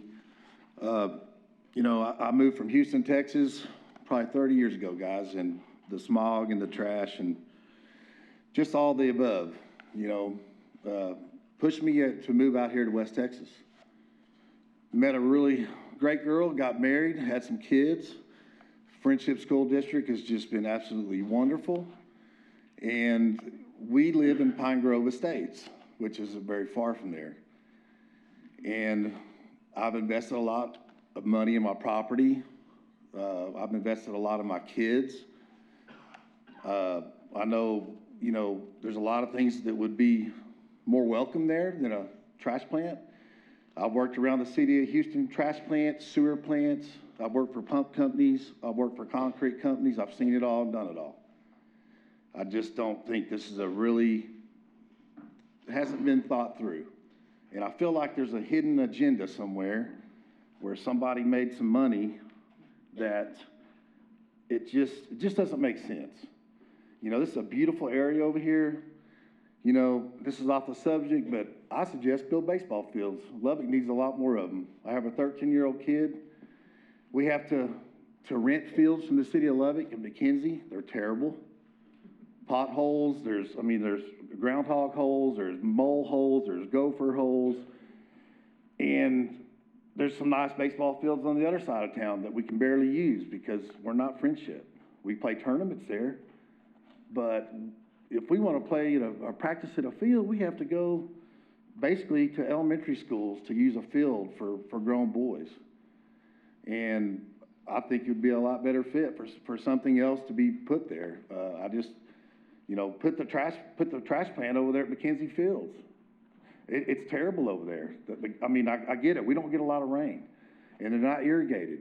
But I mean, it's pretty trashy over there on the east side of town. And it would be nice to see some other things improved and leave the nicer areas alone and put these other places outside of the city limits, or put it on a part of town that's already got problems. I mean, I get it. Y'all have to go to Abernathy and back. And, I've been to all the landfills. I worked for all these builders here in Lubbock and developers. And, I see where the problem lies, and I see where it is, but I feel like we need to drop back and punt. We can't go for a touchdown right now. We need to drop back and punt, look at this thing, and, think about all the things it's going to cause problems with, I mean, the flies. I mean, I know we have bad fly problems already from just feedlots when the wind blows from the south or whatever. We get that, but what's going to happen when this place is built? Is the city of Lubbock ever going to let is it all going to be trash, or is it going to be garbage? I mean, there's a difference. Garbage is garbage, right? Fruits, vegetables, stuff from your house. And then we have trash that comes from these builders' job sites. We have trash that comes from Walmart, Target, all these places that blow. So what's going to happen with that? Is there going to be human sludge brought to this place, like the city landfill? City landfill has here in Lubbock.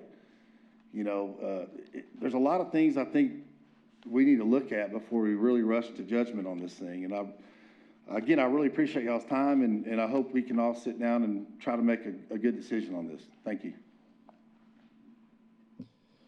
Is there anyone else here to speak in opposition? I'd like to speak. Yes, sir. Yes, ma'am.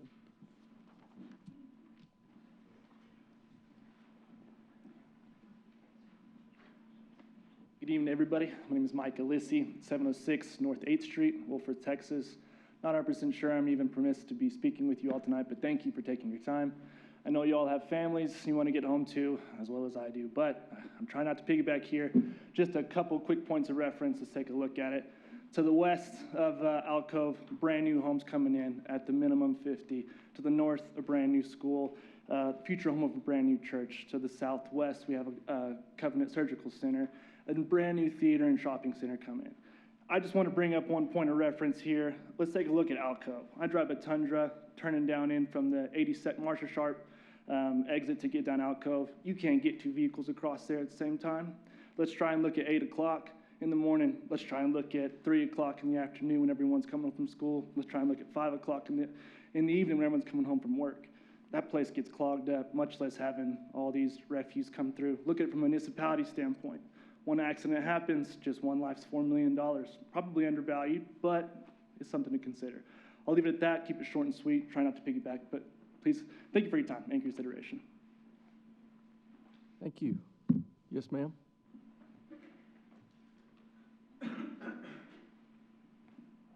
My name's Alex Fowler. Currently, I live at 7016 21st Street, so I am in Lubbock, but I'm building in Preston. And I agree with everything that everyone else has already said. I don't know the ins and outs of how all this works, but I will say that as far as the wind blowing and we don't have the humidity, so particles will travel further. The parabens, phthalates, glyphosate in the air, there's gyms and facilities very close by and the schools that have already been mentioned. And all of this is going to travel in the air every time it's dumped from one truck to another truck. And then also the runoff when it's sprayed down at night out of the concrete building down into the soil, that's all going to be absorbed. That's going to go into our water system. And I am a recent breast cancer survivor, so it's very concerning. And my other question would be, if a private citizen owned this land, would they be able to rezone it from residential to industrial and make a waste facility out of it.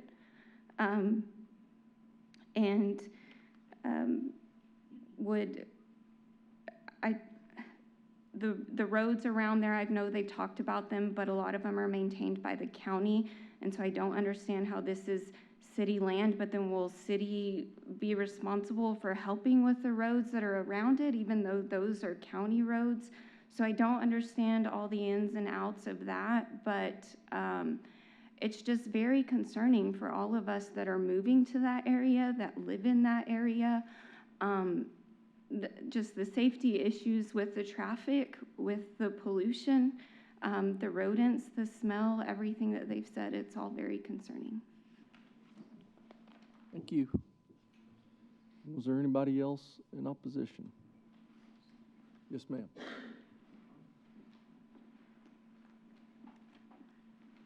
Hello, my name is Patricia Farias. I live at 7306 26th Street. I agree with everything everybody said, and I just wanted to ask, when are y'all going to answer the questions that were asked from all the opponents? Well, we're gonna let the applicant address all these questions at once. Okay. After this. Anyone else in opposition? Yes, yes. My name is Jay Eulenbach, 4605 93rd Street. We've talked about traffic a lot from the initial meeting that we had at Alco Trails. They talked about a traffic study that was done 5 years ago. I would request that we have an updated traffic study before a final decision is made, if that's possible. And that's all I got.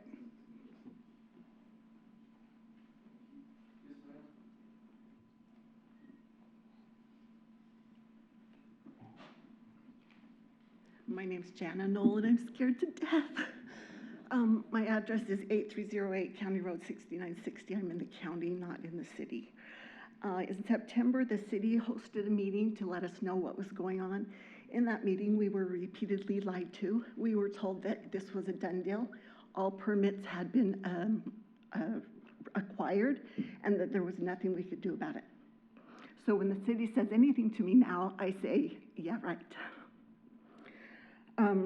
This land contains a recognized La Playa Lake, and all of that runoff from washing their facility will affect the environment. I talked to our commissioner, Terrence Kovar of the county. He said there is absolutely no money to improve Alcove, and so all of these concerns that have been brought up are very valid and will not be addressed by the county. The city will also be parking their dump trucks at this facility, so there will be the odor from the trucks as well as the trash that's dumped. The facility has to be open for the trucks to come in and out. There definitely is going to be a smell and a problem. We've talked about safety. I just hope that you'll consider the position of the county, and that this is going to affect all of us, and I hope there really is something that can be done about it, and that the city was wrong, or anyway, thank you. Thank you.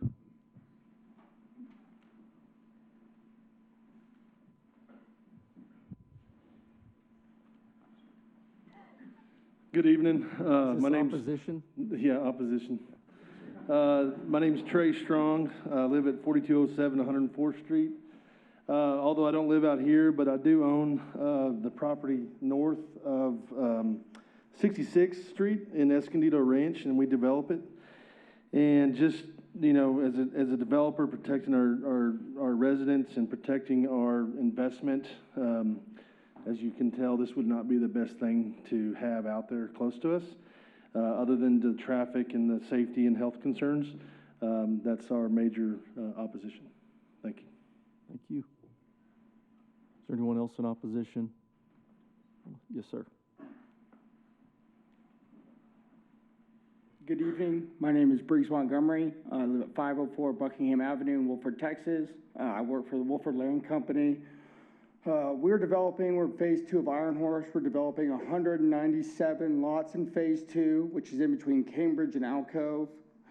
You know, I agree, and, you know, not to piggyback on what everyone else said, I agree with what all their frustrations with all the traffic, the streets, the Alcove. You know, we were promised the Alcove was gonna get finished. We gave land to the city, you know, we jumped through all the hoops to abide by whatever they wanted to do, and then they scrapped the plans for Alcove adjustment, which is fine, I get it. There's been a lot of development in and around the county, so all the projects can't get done at once, but, you know, I think it's a real concern, and I think all the residents out here, you know, are very valid. Thank you.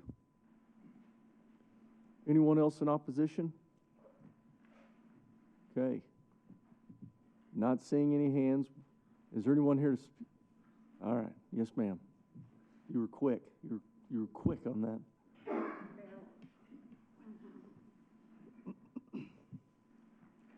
I did not come to speak tonight, but I'm Patsy Day. I live at 8003 County Road 6910. That's in Tejas Estates. It's probably about a mile from this property like bird flies. I've been in real estate for 50 years, and one thing that crossed my mind, the number one rule in real estate is location, location, location. And I have other investments throughout Lubbock County and other areas, and I'm familiar with the grounds at Abernathy regarding the dump site there. And I do agree that perhaps the north side of town would have been a better location for traffic from trucks and dump trucks, garbage trucks, whatever kind of trucks there are, big trucks, little trucks. And I'm concerned also about property values. We have a lot of tax base for Lubbock County, Lubbock, Texas, and the school district from this area. And it could affect property values. My concern, I think they've probably done a lot of environmental studies, and I know that's been addressed, so I won't go there. But the traffic of big trucks coming and going from this neighborhood of high traffic homes and schools is definitely a concern. So I just hope that y'all give it a lot of consideration, and thank you for hearing me. Okay, anyone else in opposition? Yes, ma'am. Yes, sir. Whoever gets here first. My name is Bonnie Brooks. I'm at 7450 66th Street. My home property is about 200 yards north of that, and I speak for other residents on this same road. We all have wells, and we have a great concern about what is going to happen, what is going to leach into the Agualala aquifer that all of our wells come from that are so close to there, and how that's going to impact our water supply. Also, there is a railroad track I'm sure you're probably aware of all along the Marcia Sharp Freeway. They're talking about that they can get in and out of there. There's a railroad track there, so just making a point. Thank you. Thank you, Ms. Brooks. Is there any? Yes, sir. My name is Chris Ackerman. I live at 6711 Santa Fe Drive. I think that, I speak for a lot of people in this room, I think that I don't know that you could have picked a worse place for this. Our area of the world has had a lot of construction last year. I've sent plenty of emails to our council folk, and I get the same answers. Well, the trucks are going to come in a different road. The trucks are going to come in a back way. Well, with the addition of the schools in our area, there are no more back ways. All the roads are full of people dropping their kids off at school, picking their kids up. I question the, I guess, the intelligence of the people who put the stop signs where they did, because every day, at least 2-3 times a day, there's a half a mile of traffic blocked up at our intersection. We live backed up to Marcia Sharp. At least once a week we have ambulances and fire trucks out there. I don't know that you could have picked a worse spot, and I feel this is deceptive. Zoom out on the map, 2 clicks, the thing said north, east, southwest is commercial. It's not. Zoom out 2 clicks, it's residential in every direction. The thing also said it won't change the face of the surrounding neighborhoods. It won't change this, it won't change that. I don't know there's any other dumps out there. It's gonna change everything. It doesn't align with anything out there.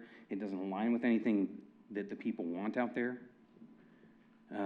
Most of us went to a meeting on Tuesday night about the water runoff, that half of us are gonna lose a bunch of land because they've got to readdress, because whatever brilliance the designers of the city built one playa lake over here, it doesn't drain, so they're trying to make a river to get to another playa lake over here. Guess where that playa lake ends up? Right beside this. So the fact of the matter is that there's been a lot of construction, and it doesn't seem like anybody's talking to anybody else.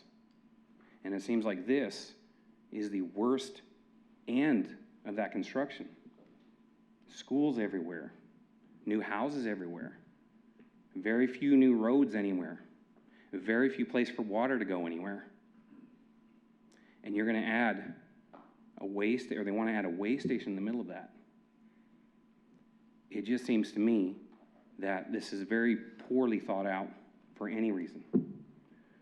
I spent the majority of my career flying in the red helicopters over Lubbock, picking up and dropping off patients in every direction. And I assure you that 200 miles in every direction of this ain't nothing but brown and flat. There's 10,000 other places this could go, but they want to drop it in the center of the fastest growing, fastest developing area in this region. I guess the most polite way I could say this is, whoever picked this location, I kind of want to suggest that they call their university and see if they can get their money back, because this just is very poorly thought out. Clearly nobody wants this. Clearly it's not a good idea. All my kids go to schools in this region. We deal with the dump trucks, trash trucks, construction, buses every day. Guess what else we deal with? Accidents every day. Guess what I deal with in the ICU? Trauma patients every day from this stuff. So I just think that this is so incredibly poorly thought out. You drive 2 miles south, find something off 1585 out there. There's nothing out there. There's nothing out by the windmills on the North Loop. Why this, why here? Seems like for the amount of money we heard they spent on this land, you could have built a landfill out by the windmills. We don't have to drive to Abernathy. I just think this is a horrendously poor idea. You'd really have to sell me some convincing data that this is a good thought. Thank you. Okay, is there anyone else speaking opposition? All right, not seeing any, we're going to transition. Is there anyone who'd like to speak in favor? Okay, there is one. Okay, we do have one. You're a brave soul. Well, I think I admire you. I think that they won't have too much problem with what I'm up here to advocate. Good afternoon, or I guess evening now. My name is Joshua Shankles. I live in the 2600 block of 47th Street, and I am here to speak in favor of this proposal. But it's not in opposition to what any of these folks have said, because, as many of you are aware, I have been in this exact same spot making those exact same arguments about polluting industry that covers the north and east side of our community. And what do I hear every time I bring this to the attention of your committee, the city council, the various planning commissions that have been brought forward to look at the issue of industrial pollution in the north and east side? A big old shrug and a, oh, that's really too bad that some people have to live under polluting matters. We're talking about the correct, zoning. and I'm in We're favor. talking about the zoning of this property. I'm in favor of the zoning of this property, Mr. Sawyer. And the reason is because it would be in keeping with your own rationale about what you have already said about this problem in the past. If it is perfectly reasonable that north and east side communities in our city have had to deal with polluting industry for the past 80 years, then it is perfectly reasonable that the southwest side of our city should have to deal with a little bit of pollution and carry some of that burden. I'm very receptive to the arguments about depleted property value and health exposure of children and safety. Those are reasonable concerns. They're concerns that many across our community have had for a very, very, very, very long time. And so in fairness to the application of the law, something that our city is required to do under the Constitution, and a lot of people in this room probably don't know that that is exactly how environmental law works, where so long as exposure is the same for everybody, then it's cool. It's when it's a problematic disparity in exposure, where some people are exposed to things and other people aren't, that the environmental law is all messed up. So with that in mind, I think the city should approve this zoning case, because it's really only fair that that is how this is handled. Thank you for your time. Thank you, Mr. Shankles. Is there anyone else that'd like to speak in favor of the zone case? You see anybody over there I'm missing? Oh, yes, ma'am. I would like to say nobody here spoke on moving it to the east side. Yeah, that's okay. We know. Yeah, that's not accurate, by the way. That's Brandon, would you like to address? Well, I'll take a second. Okay. Did you see anybody else? All right, we're going to close the public hearing, and now, let's hand it over to the applicant, Mr. Riejo and Mr. Franklin. I'm assuming you have an organized, okay. I do. Can we go ahead and pull the PowerPoint up? PowerPoint, okay. Just so we don't take a shotgun approach at stabbing and all this, I'll let you go through and address your PowerPoint.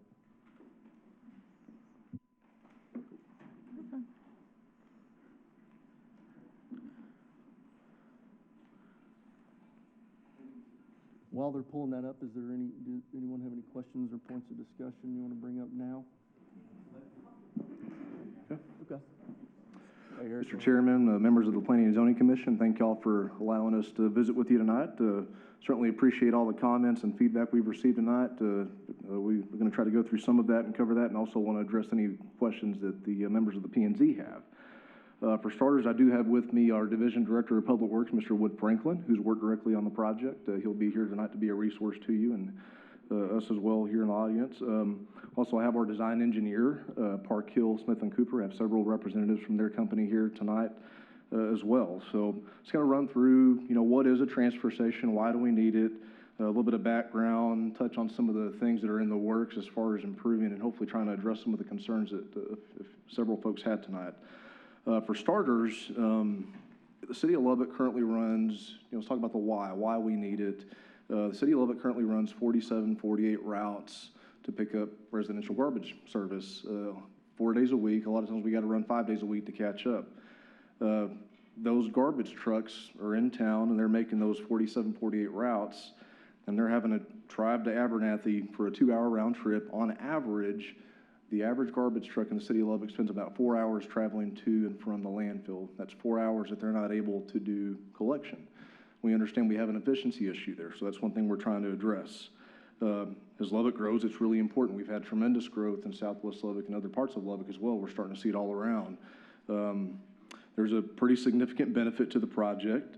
The addition of a transfer station will cut travel time to minutes, not hours, therefore allowing us to better serve the community, allow us to better serve a growing community. We've been very fortunate in Lubbock to continue to grow at the rate that we have. Collection vehicles, can drop off at the transfer station and then go back to the route immediately. Once they drop off, the larger trucks, the semi-trucks, they then are the ones that load up and take the garbage out to the landfill in Abernathy. It's important to note that as part of this facility, there is a wash-based system that's associated with it. So every time a garbage truck leaves the facility, they're automatically washed before they leave the facility. So that's something that Mr. Franklin pointed out to me, and he can visit more in depth if you have more questions about that. The city began assessing sites really with the first study in 2008. This has occurred over 3 studies. Can the audience not chitter chatter while somebody is presenting? Thank you. Thank you. So the city's really actively looked at this since 2008. This is the third study that we've done, and this is the one that the council has chosen to move forward with. They've assessed multiple sites, and based on growth, based on traffic patterns, based on incoming infrastructure projects, which I'll touch on here in a little bit, that is something that we felt this was the best site. The site has been purchased, has been secured. It was secured last year by the council. To date, there's a current capital improvement project the city council has approved to the tune of $17.2 million for this project. That money's appropriated, and we're moving forward with several steps in the process.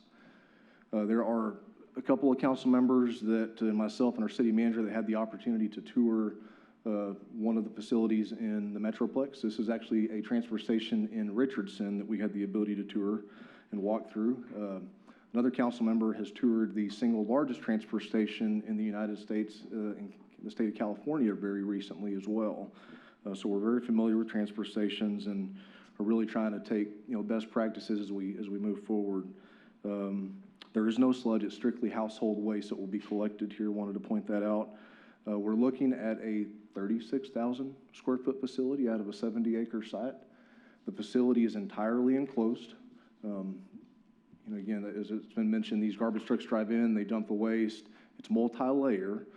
So what you see after the garbage trucks dump, they go out, they get washed, they go back, they serve their routes.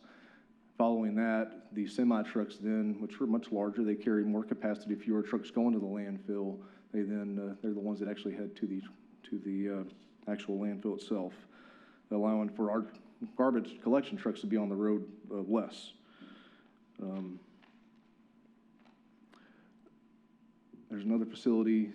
This is not one that I've toured, but this is one that our Director of Solid Waste is familiar with as well. The city did purchase a total of about 70 acres. And as you can see, we're looking at right at a 36,000 square feet building, trying to show, kind of give you an idea of that area in blue. The area in yellow is the actual property that was purchased. The area in red would be the operational area for the transfer station for traffic, and then the blue would be at the actual building. Part of the reason, a couple of reasons the city of Lubbock purchased a large site was, number one, to try to center it as much as possible to add more of a buffer. Of course, as part of the rezone, we're also going to be subject to the buffer zones and the landscape requirements associated with those, so the buffer zones. That kind of gives you just more of a kind of an engineering look at the facility itself. I'm going to go ahead and back up here just a little bit. So talk about streets a little bit. There are several projects in the works. Of course, you've got Marcia Sharp to the south. You have Upland to the east, Alcove to the west. Then you've got 66 to the north. Alcove, I'm sorry, let's start with Upland. Upland 66 to 82nd is currently out to bid. That will be a 5-lane thoroughfare. We expect that that's out to bid now. Construction will start this year and be completed next year. 66th Street to the north is a city project, street bond, that will be designed next year and will be constructed in the fiscal year 26-27. So the goal would be for us to have Upland 66 to 82nd and 66 Alcove to Upland built before the transfer station opens. We're looking at about, from the time we would open, we're at roughly about 28 to 36 months out right now. So let me ask you right there, 66 bond, and it passed? Yes, that money's appropriated. Okay. And that money comes online next year for design and 2 years after for construction. So, and then, construction timeline for 66th? 18? Okay, and the time that you start construction and you're scheduled to finish, is it before or after those roads are improved? Do you know that? As far as starting construction, our goal would be to have the roads complete, specifically Upland and then 66 before the transfer station opens. And, related to Alcove, touching on it a little bit, that is my understanding was a county project that was funded in the bond. And it sounds like there's some challenges there. In the event that that project does not happen as was originally planned, the city does have plans to add an acceleration lane. So we will make some improvements to Alcove to help deviate some of the traffic from the transfer station. So that's something that we were prepared to do should that project not happen. Is that acceleration lane on Marcia Sharp frontage, or is it on Alcove itself? Be on Alcove, and Wood can correct me if I would. Yeah, It's on Alcove, should that project not occur. Three of these streets, the Upland, 66, and Alcove are all designed to be a 5-lane thoroughfare, fully built out. Alcove, obviously, you've heard about some of the issues that the county's having.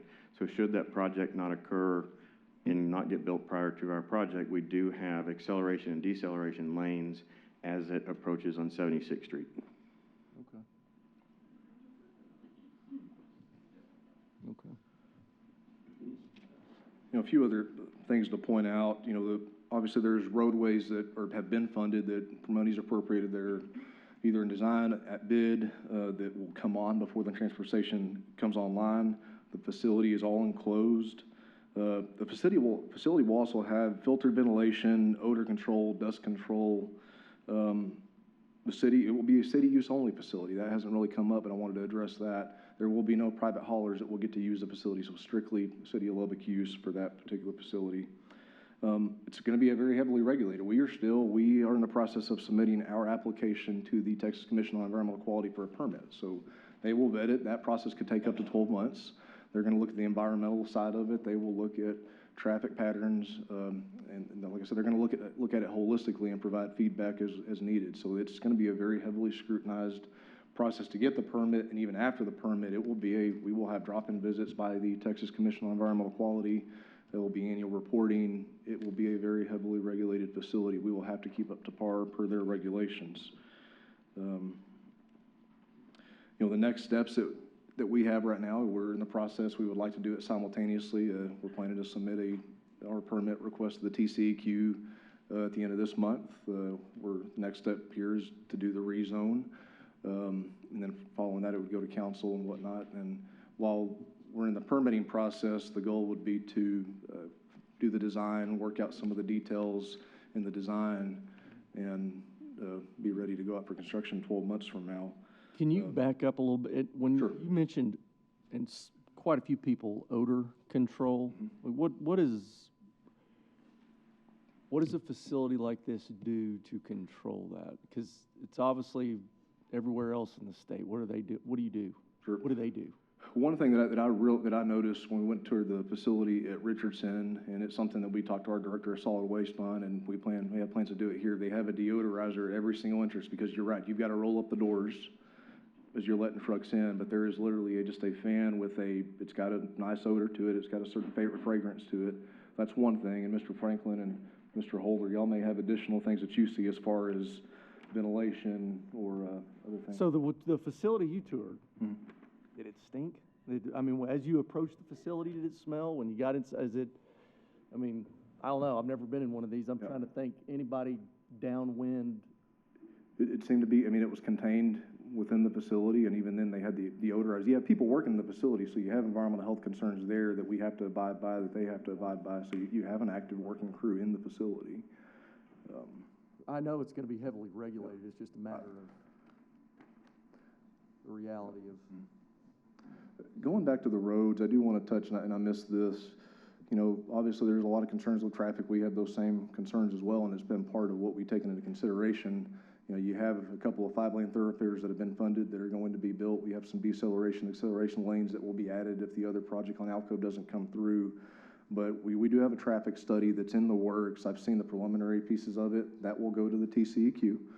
That has been updated. The data I saw was dated January of this year. We're projecting about a 1% increase in traffic to that area. That area already has a lot of traffic. We're projecting a 1% increase to traffic. So one gentleman that stood up and said the traffic study we presented was, I think, 5 years old. So you're doing a new one? Yes, sir. And that'll be part of the permit process with the state. We will average around 2 to 3 collection vehicles per 15 minutes. And again, this was January data. You'll have a heavier flow early morning. We were on 10-hour shifts. You'll have a little bit heavier flow in the morning and later in the evening. So hours of operation, what do y'all? I'm going to defer to Mr. Franklin on that one. Monday through Friday. Actually, our hours of operations, typical hours of operations for a solid waste collection is Monday and Tuesday, and Thursday and Friday. They're 10-hour days, and so of course you'll have hours prior to and hours after for the staff that are officed there. So it'll be a 10 or 12-hour operation, typically for those 4 days. We do have Wednesdays are our makeup days. The idea of this plant, of transfer station, is our efficiency increases, and we're not working as much on Wednesdays. So that's kind of our normal operation hours. Obviously, those can deviate with weather and conditions in the neighborhoods. And then storing trucks. You already mentioned this is city only. It's not open to anybody else. Are we going to have trucks? Are we storing just 18-wheelers out there, dump trucks? What do we have? So the long-haul trucks, the 18-wheelers, they will house here. This would be their home because they're the ones that just go back and forth to Abernathy. Okay. The waste collection trucks, the ones that you're currently going up and down every residential alley, every residential street, they're already traveling those residential neighborhoods right now. It's the same trucks. Those are currently stored at what we call Municipal Hill up here at Municipal Drive and the interstate. They can stay there. We have that facility there. But we would probably, just for efficiency, have some stored here because their routes are located in Southwest Lubbock. So not all of our fleet will be stored here. So of your 18-wheelers, that's going to be, technically, that's the only added traffic you're putting on the streets. I mean, the road problems we have now are just, this isn't really, so how many truckloads do you think you run a day out of this? So we'll have about 6 to 7 long-haul trucks, and those trucks will go back to Abernathy as they get full, because they do get compacted trash at this facility. And so we're looking at 2 or 3 routes per truck coming out. They will come out, they get on Marshall Sharp, they go up the interstate, and they'll go to Abernathy. The vehicles, the trash truck. Per truck? Correct. The trash trucks that we have that are currently running the routes in town, going through the residential neighborhoods, they will come, they will dump off here. Eric mentioned that we have 45 routes, and so typically we have 45 routes every day.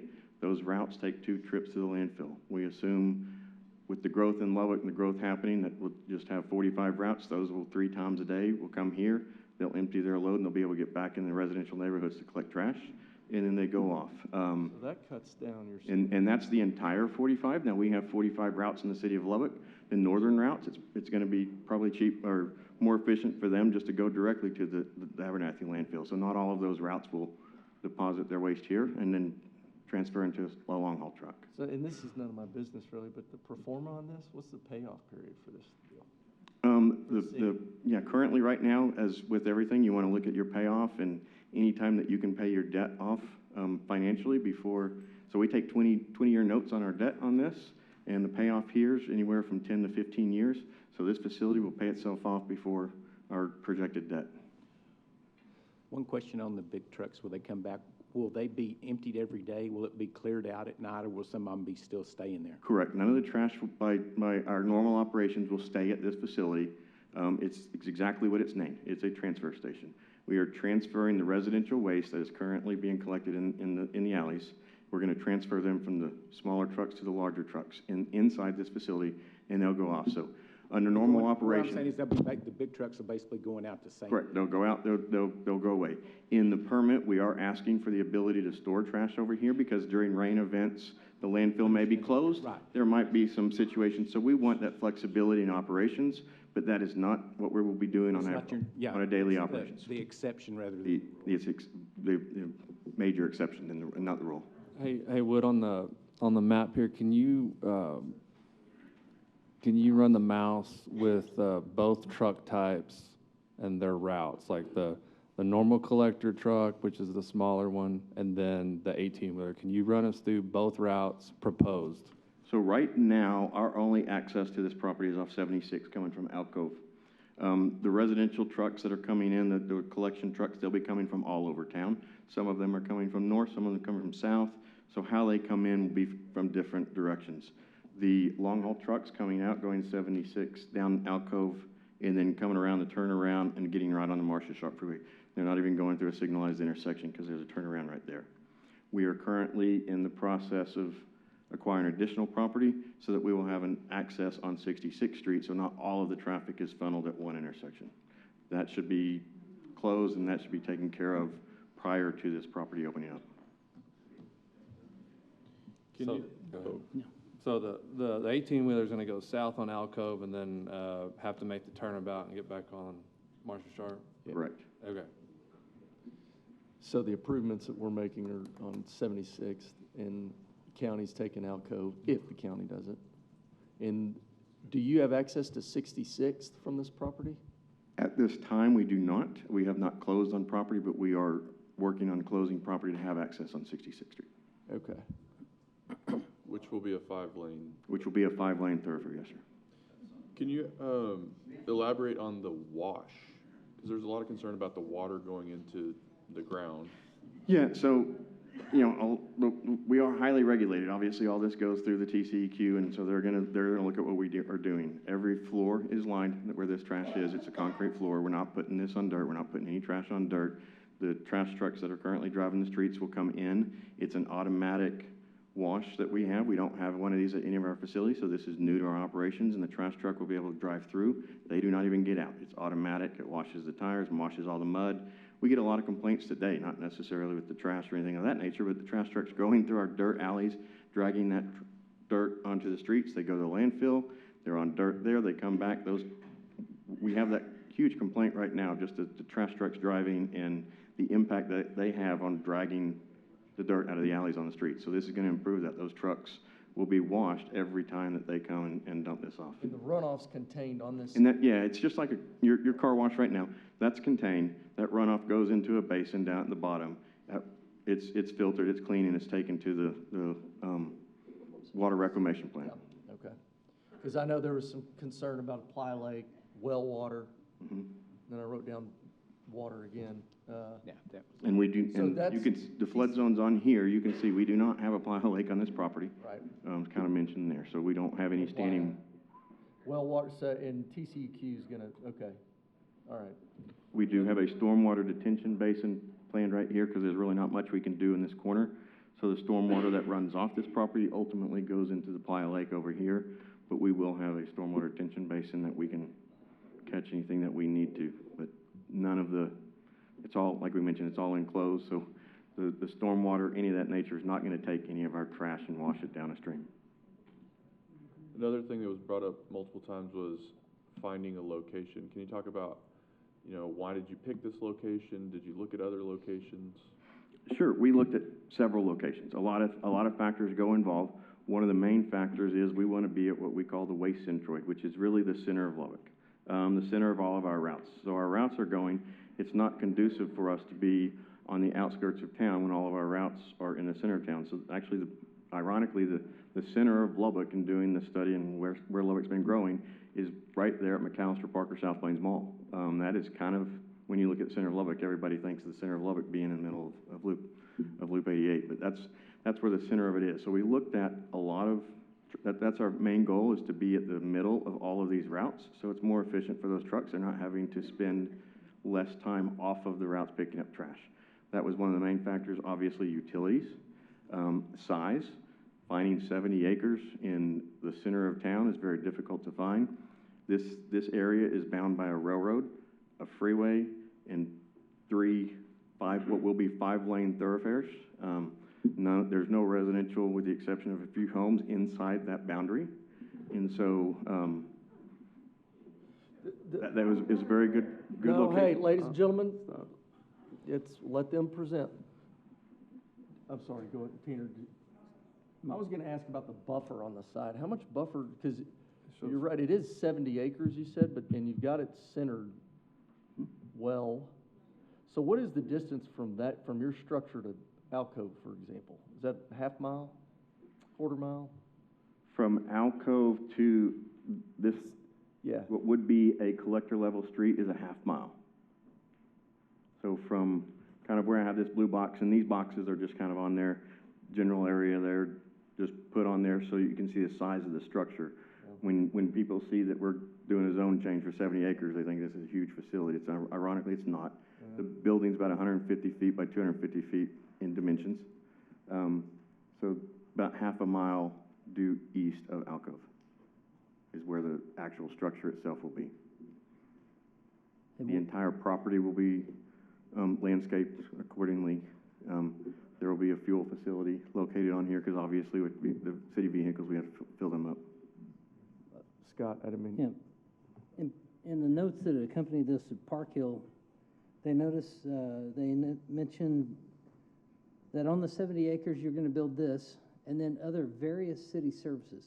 Could you expand into other various city services? Yes, so solid waste, as important as it is for solid waste, it's kind of the reason we looked at 70 acres, is we have other needs as well from the city. All of our facilities, all of our vehicles are currently stored at what I mentioned, Municipal Hill, which is at Municipal Drive in I-27. That relates to how we respond to our snow and ice events.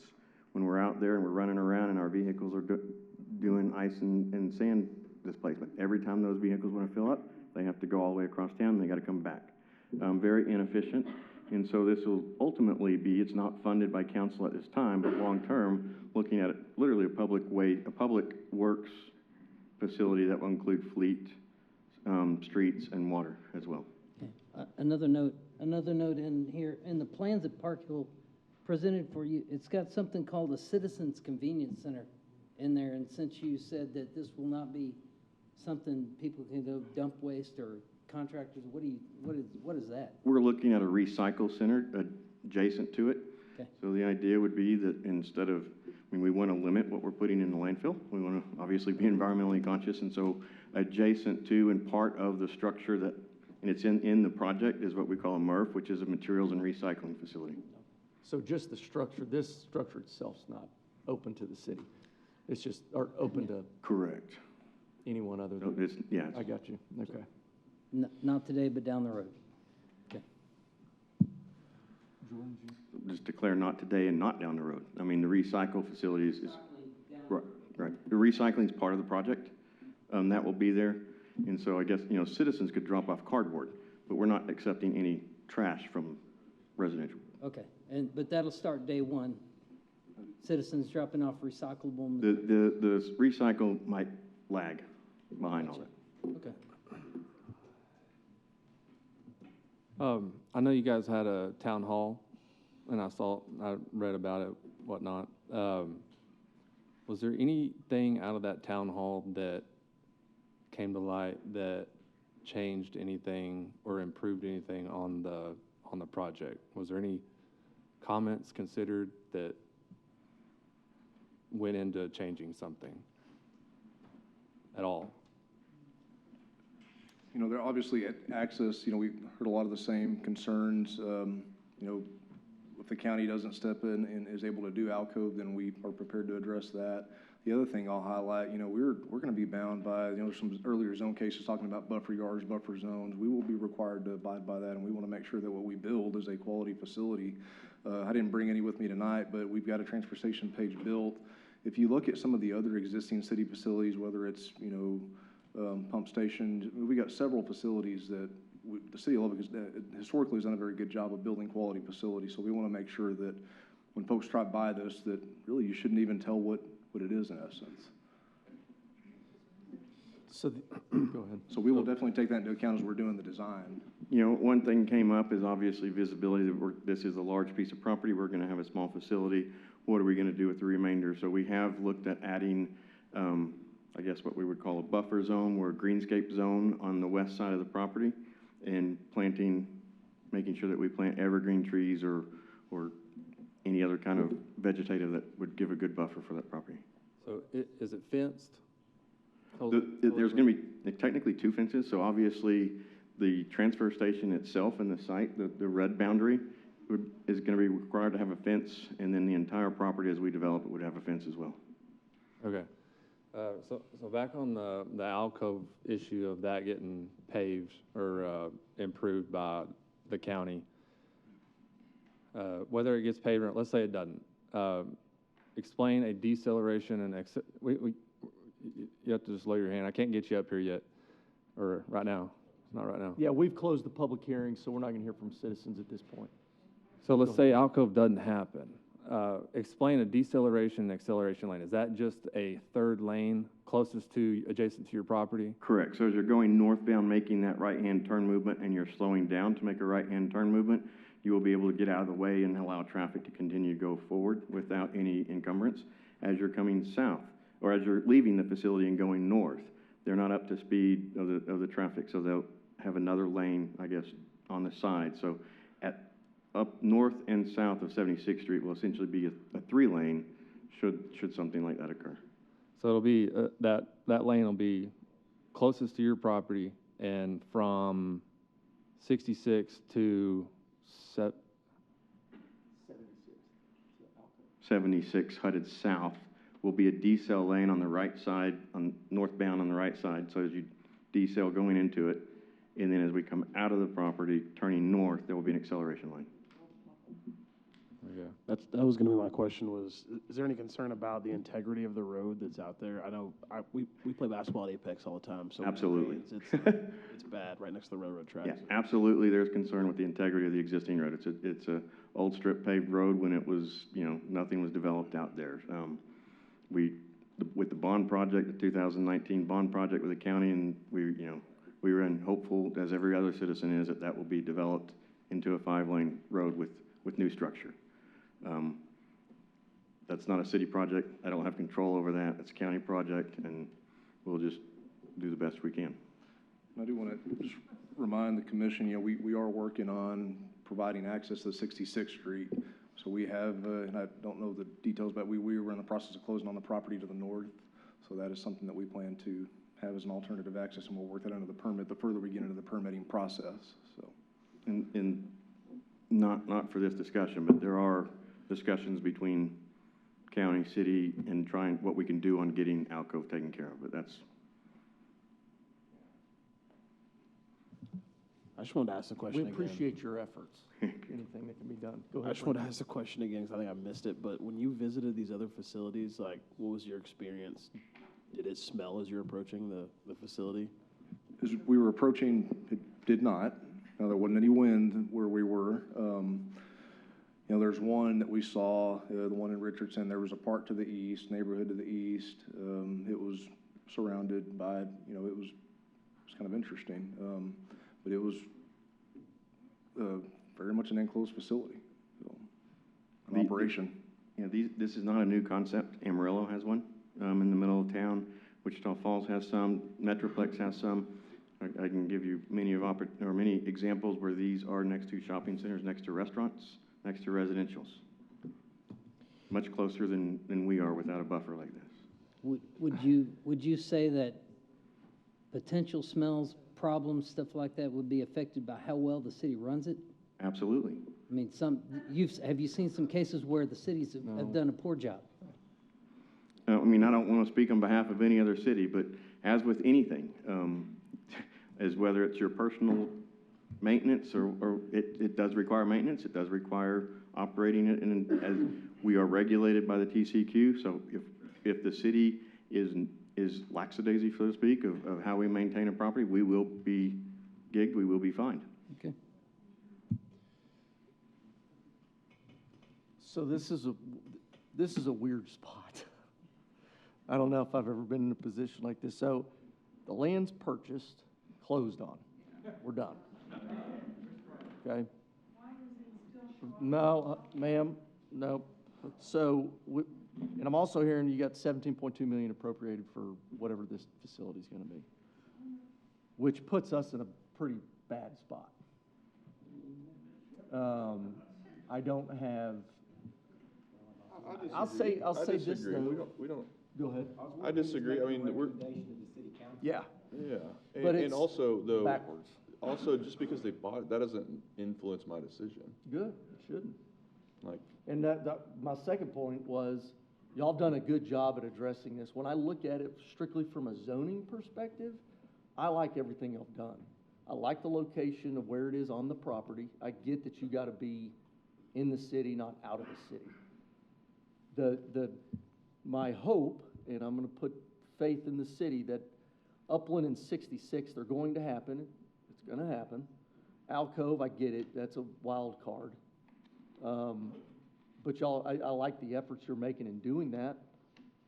I can't speak to a facility like this. I don't have experience with it, but the one thing I would ask is in the future that if when it goes to city council, that I'm guessing, given the growth that we have that's happening here, and it's not going to stop, that maybe there's a little more involvement prior to a piece of property being purchased. Or, coming and talking, and maybe not, I don't know how the rest of y'all feel about it, but it would put me in a better position if the city hadn't already made the investment of purchasing the land. So I know that this is gonna come up in West Lubbock, or, well, South Lubbock, East Lubbock, it's gonna come again. But thank you, Tanner, for pointing that out. Well, and I want to go back to, because Mr. earlier Chair, are we in discussion now, or, I mean, do we You want want a to motion? Do move we have a motion? to have discussion? We Susan? don't need a motion? We do. We motion to approve is presented. Does anyone I have any move- other questions for Wood and Eric? Yeah, Does anyone do have we have any any other questions? questions? Yeah, so you mentioned that something about 3 years, you've been working on this for 3 years or something? In all reality, it's a little longer than that. This is our third study, so we did have an engineering study to look at the properties, to look at the cost, to look at the paybacks. Obviously, as I mentioned, the closer to the waste inventory, to the center of Lubbock, the quicker the payoff, the further out, the more fuel you have of every vehicle, the longer the payout. So this is our third study that we had. We did one in the early 2000s, we did one in the teens, and this is our most recent one that council has acted on, and council has then moved forward with going forward on a transfer station, provided funding. Council has funded the capital improvement project the last 2 years to a combined $17.2 million. So they funded it actively the last 2 years. And Any other questions for them before, I was getting out of order there, apologize. Any questions for them anymore? Wood, Eric? Then Susan, if you'd like to make a Sure. motion for purposes. For the purpose of discussion, I move to approve. Hey, Terry, hang second. on.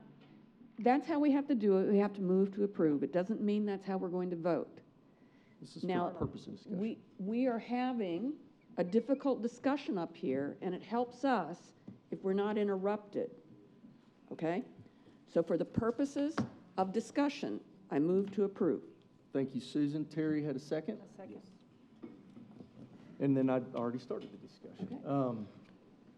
So yeah, thank you for pointing that out, because we have to look at this through a certain lens. And it's given all the information that you need to think like a planning and zoning commission, and that's what you have to look at. That's what we're tasked to do. And I don't like the position we're being put in, but I really don't have control over that now. None of us do, so. And actually, all we're doing is making a recommendation to the city council, and they have the final decision. Thank you.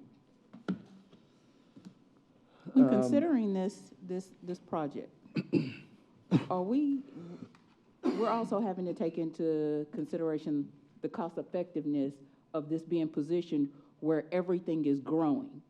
Am I correct? The north and the east side is not growing. There is no growth there, and it's diminishing, but the south side and the west side is growing. So would it not be logical for it to be in a place where there is a lot of growth, where there's going to be more trash and things like that going on, to where we can be cost effective, because we do consider how we spend our money in the city, right? Right. So would that not logically be something for us to consider as well? Well, in North and Great East point. Lubbock, it's already connecting to Abernathy. It's already on that side of town. And so we it would already make have a sense station to on put it- that side of town Yes. already, am I Right. correct? Correct. Right. So we're just expanding. It's underserviced in this area. Yes. Mhm. And I mean- although, go ahead, Susan. I mean, we appreciate, all of us do, that nobody wants trash in their backyard, right? And there are good people on the west side of Lubbock and in Wolfforth who love their kids, and there are people on the east side of Lubbock who love their kids, and there are schools in both places. Nobody wants trash in their backyard. But they also want the trash to go away from their back alleys. And they want it to go somewhere, they just don't want it to go in their own backyard. They just want it to go far away. But then they also want to save money and be efficient. And so what we have here is an imperfect situation. And we're going to have to come up with a solution that's not a perfect solution, but it's going to be the best solution that we can come up with. Exactly. And so that's what we're tasked with doing. Anybody want to follow that up? No? You know, Good point, Susan. Very point. Well, we didn't, this panel didn't pick this spot. No. We're just voting on what the city's presented us. Nobody, like she said, nobody wants to sit in their backyard. Nobody does. If the geographic center of the city's South Plains Mall for all practical purposes, I mean, I don't know how much closer you get to that than this. And it doesn't matter where you put it. You're going to be depending on the city down the road once Wood and these guys are gone to run it like it should be run, to protect the citizens wherever it is. So whatever we decide is what we decide. I mean, ultimately, it's going to rest on the city's responsibility to do the right thing down the road. I don't think we can guarantee that. We can't. We can't, no. Any other topics of discussion? Brandon, go ahead.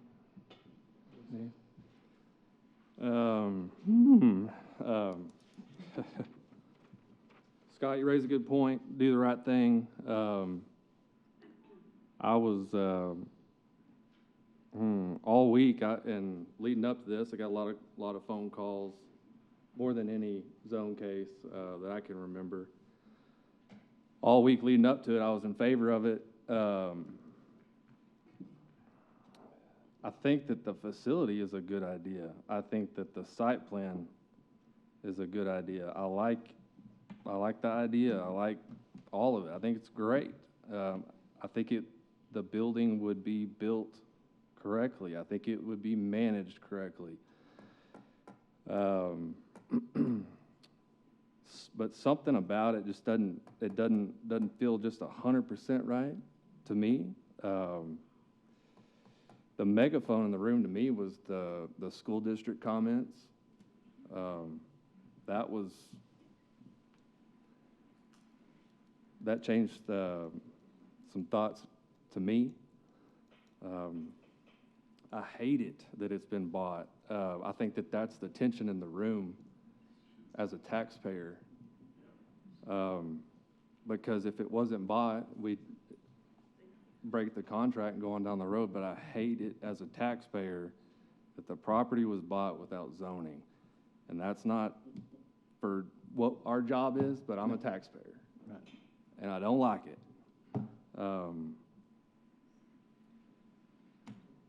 But here we are. Here we are. But where would we put it in Lubbock that wouldn't be close to a school? If we're going central Lubbock, you know, and I think that's kind of, no one wants this in. Yep. No. Well, it goes just like Susan said. It's an imperfect solution. Yes, I mean, Reese has a school. it has to happen. Everyone has a school. Since we're talking about things we don't like, I resent the notion to just dump this on the east side of Lubbock or put it in the north side of Lubbock. That was, maybe those words weren't said, but there was certainly some innuendo of, don't put this in my neighborhood, put it in a less desirable, already trashy part of town. So I resent that, and I would be irritated with myself had I not said.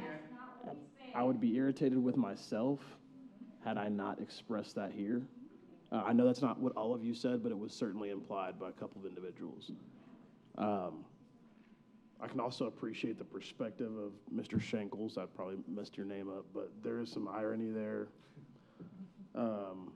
that there's existing pollution on several parts of Lubbock, and we, as passionate, this is my community. I mean, I live in this part of town. I live 2 miles from this site. So my kids go to the Friendship School District. This impacts me personally. This is my community. But I also recognize the irony that we are passionate about not putting trash and the environmental, the result, the negative aspects and the risks of having something right in your backyard. So, but I can appreciate the irony, and I can also appreciate how passionate people are about that. So I'm just going to say that, leave it at that.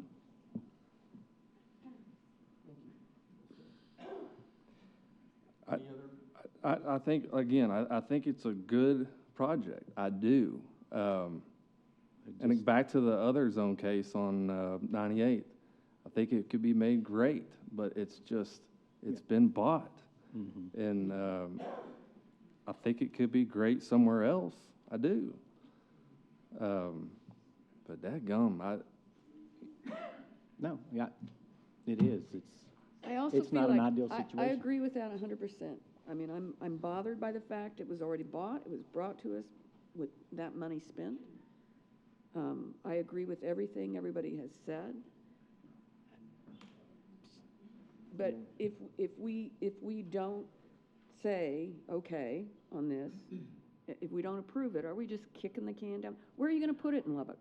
Well, but really, again, Susan, all we're doing is making a recommendation to go to the city council, and then it's their decision, final decision to do. And as you know, they haven't always agreed with us when we've been for or against, that they've gone the opposite ways. So, I mean, all we can do is in our conscience, what we vote, what we think it is, and then it's to them, and all these folks can come voice their concerns to the city council when it goes to them, whether it's approved or not approved.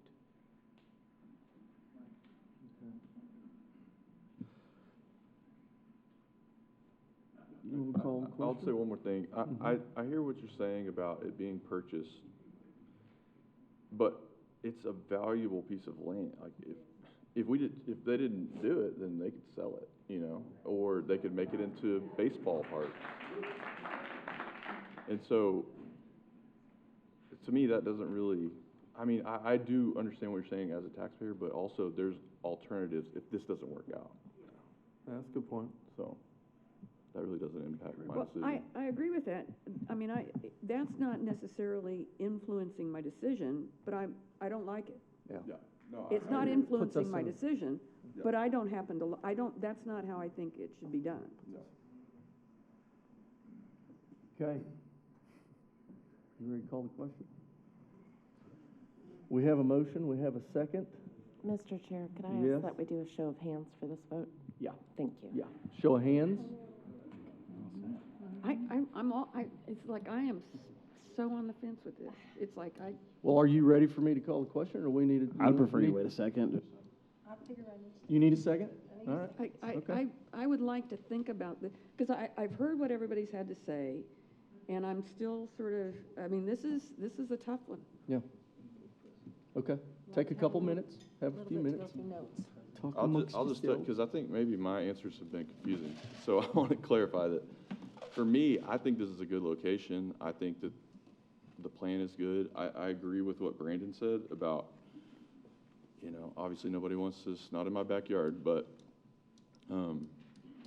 so for me, I like it. You know, I agree with you. I like it. I think it's a good plan. I really wish that it wouldn't have put the cart before the horse in doing it and come to us before to do it. But again, we go back and we talk about the location, where we're going to put it, being more towards the central part of the city. You know, and again, as you heard them talking about too, trying to find that big a piece of property to do it is not just like in the central part of town anyway. Well, and with all due respect, we've had businesses come to us that have already done it, and we said, you should have come to us and asked us first. Yeah. And so this is kind of the same thing. That doesn't get to play into my decision. That's the city. Whether we approve it or disapprove it, it wasn't come to us. We can only take what's in front of us today, and that's, are we going to rezone this property? And the city didn't have a recommendation on this, did they? No. Y'all can't recommend on Can't your own, recommend. right? I will say, I liked all that land that's around that facility. Right. That, you know, It's that. not cram-packed in. And that they are talking about putting in a Light lot of, industrial. well, no, they're talking about putting in landscaping and making Oh, yeah, more, with all the you know, it'd be great if they could put like a park next to it. You know, and so that it has a really nice green space buffer between that and the. And everywhere else. Ladies and gentlemen, this is really hard for us. It's hard. It's hard for you too. We appreciate that. The fact that it's hard for you is what makes it hard for us. So we need your help, because it's distracting if you're talking while we're having this discussion. Okay? Thank you. I like the green space. I think that the green space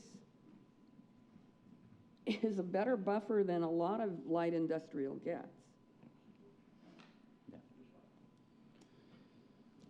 I've got a question for the group is we talk a lot about like spot zoning things, and I'm just looking around this area and seeing a whole bunch of single family. Would we support someone else or a private entity doing this? Yeah, I thought at that a was a great location like question this? that came up. Yeah, because I feel it's well insulated, surrounded by light industrial. Yeah, it's on the highway, it's got all this. It's got the right natural buffers, and of course, they're gonna be required to put buffers in, but I asked myself that question. Yeah, we've, yeah. I mean, just like the case on 98, you know, if it's across the street, like, it just muddies things up. I think the biggest thing that weighs with me is when Dr. McCord's talked about the safety of the children and school buses adjacent to these large vehicles on a road that's not prepared to handle that type of traffic, to be honest. That's the biggest thing that weighs a factor in my mind. Good point. And they're hopefully dressing at least 66 and up, and Upland. Okay. The traffic Anybody? issue, you know, what did he say, 3 trucks in 15 minutes? 10 hours a day? Wood said, I believe each truck, go ahead. Would you mind, what was that number? Yeah, on average, it's about 3 trucks per every 15 minutes. But, you know, no more than 500 trucks in a 12-hour day. Excuse me. And We've already addressed. Ladies and gentlemen. We've already addressed it. Wood, I'm a little slow with numbers, so would you say that again? 3 every 15 minutes. on average, about 3 every 15 minutes over a 12-hour period, it's 500 vehicles. They just kind of put that in perspective. One direction at 50th Indiana is 20,000 vehicles a day. Okay. I mean, I don't know. Did I just hear that? Yeah. I mean, right next to Monterey High School, I've kind of pulled that up last time we had the meeting. One direction's 20,000 vehicles a day. Okay. Okay, anybody, we're getting a lot of background chatter. You ready to call it?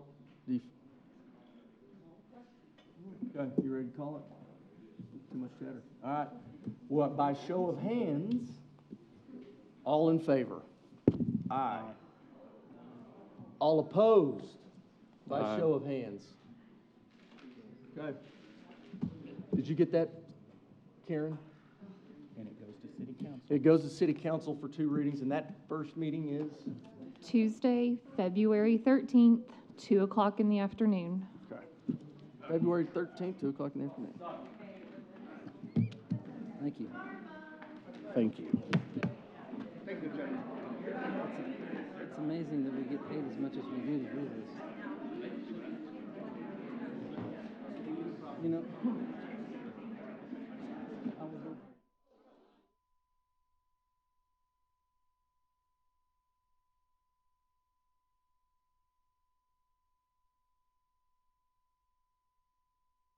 I would nominate Jordan as chair also.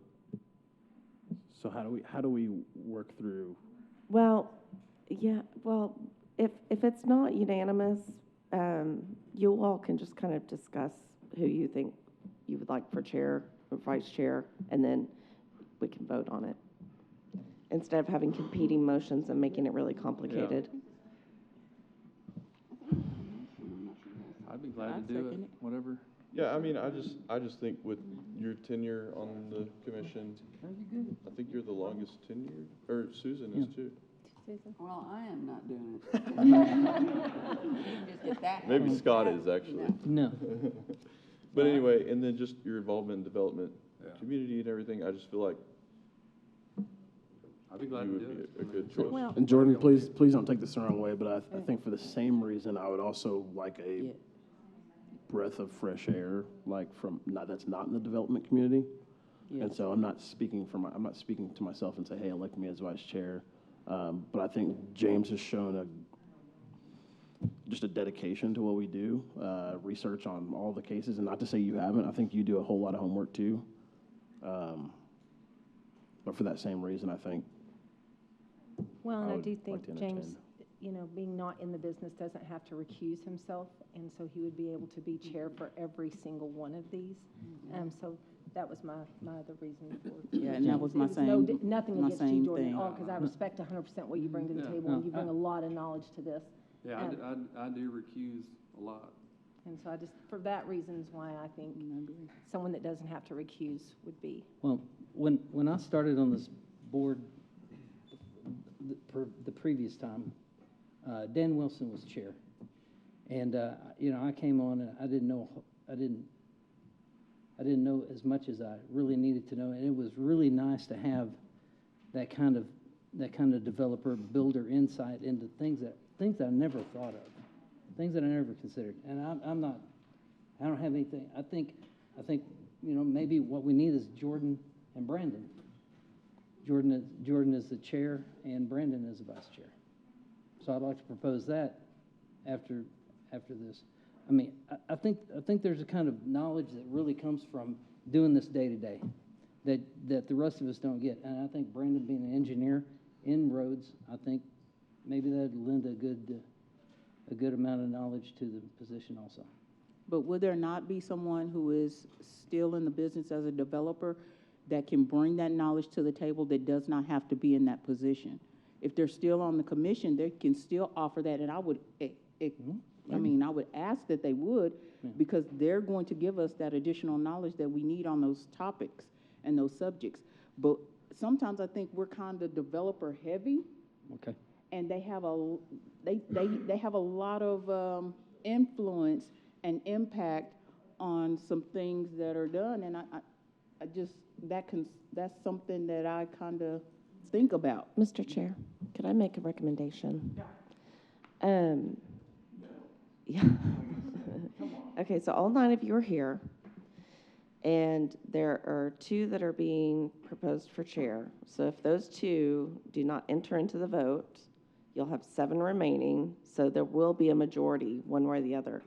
So would y'all entertain voting for each James and Jordan, and then seeing the outcome there? Sure. Yeah, I like the idea of breaking it out like that. Yeah. Thanks, Brandon. Mm-hmm. So essentially, if you want to vote. One of the things, to your point, and this is something that I learned from Dan and Mike Jackson, but was as a developer, when they're in the chair role, they can't make a motion. They still have a vote. They're going to have a vote no matter what. Mm-hmm. So when you're talking about the influence, the chair can't make a motion. So Well, does it matter if they make a motion, because the only motion you can make is a motion to approve? Well, yeah, it matters. If there's given what the comments were made about recusing. Right. I'm just, think about that. But the only motion that can be made is to approve. And my only thing on recusing is if Yes. he's out. I just wanted to make one point. Both Jordan and James are on their last year of their 2 allowed 3-year terms. I got till 2025. You have until next year. So if Jordan were to get chair this time, he is open up for another 3-year term. That's the only way you get a third 3-year term before you have to take a 3-year break before coming back. So That won't be a problem. just keep that in mind. Whether you want to be open up to stay on board longer or not, that's what that would allow for you, Jordan, is another 3-year term. Next year would have to be James to be allowed that 3-year term. Zach, I hear what you're saying, but I also think that the chair has influence when they speak. So, like, as a new member on the commission, when I was first here, when you spoke, it made a difference. Yeah, I bet you learned better, right? But it made a difference in the way I was thinking about some things. So I think that there is an influence there, just from the position that you're in.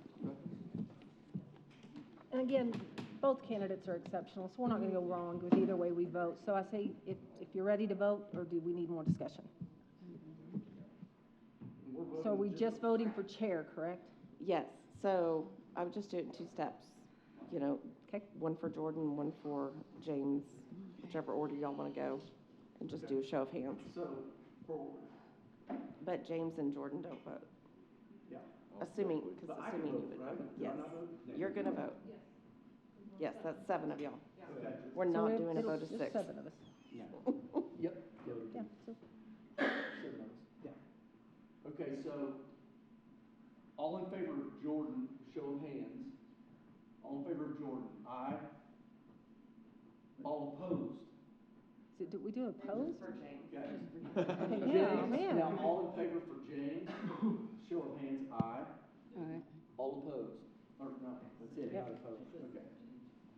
So we got a new vice chair too, then. Okay, so we have. Brandon, I nominate Brandon. Do we have any other nominations? Well, can we nominate Jordan for vice? Yeah. Jordan, would you like to be vice chair again? Sure. Well, I'll nominate Jordan, vice chair. Okay, so all in favor for those two, okay, so all in favor for Brandon, show of hands. All in favor for Jordan, show of hands. Okay. So we've got Brandon, we've got James. Are we done? So am I done with P and Z? No. Is that what you said? After December, okay. Well, and I didn't know this was your last meeting. I thought you were till December. I am. No, I mean, I thought you were chair till December. So in December, we lose Susan, Zach, and Jordan. Is that what you're saying? Oh. That's correct. Okay.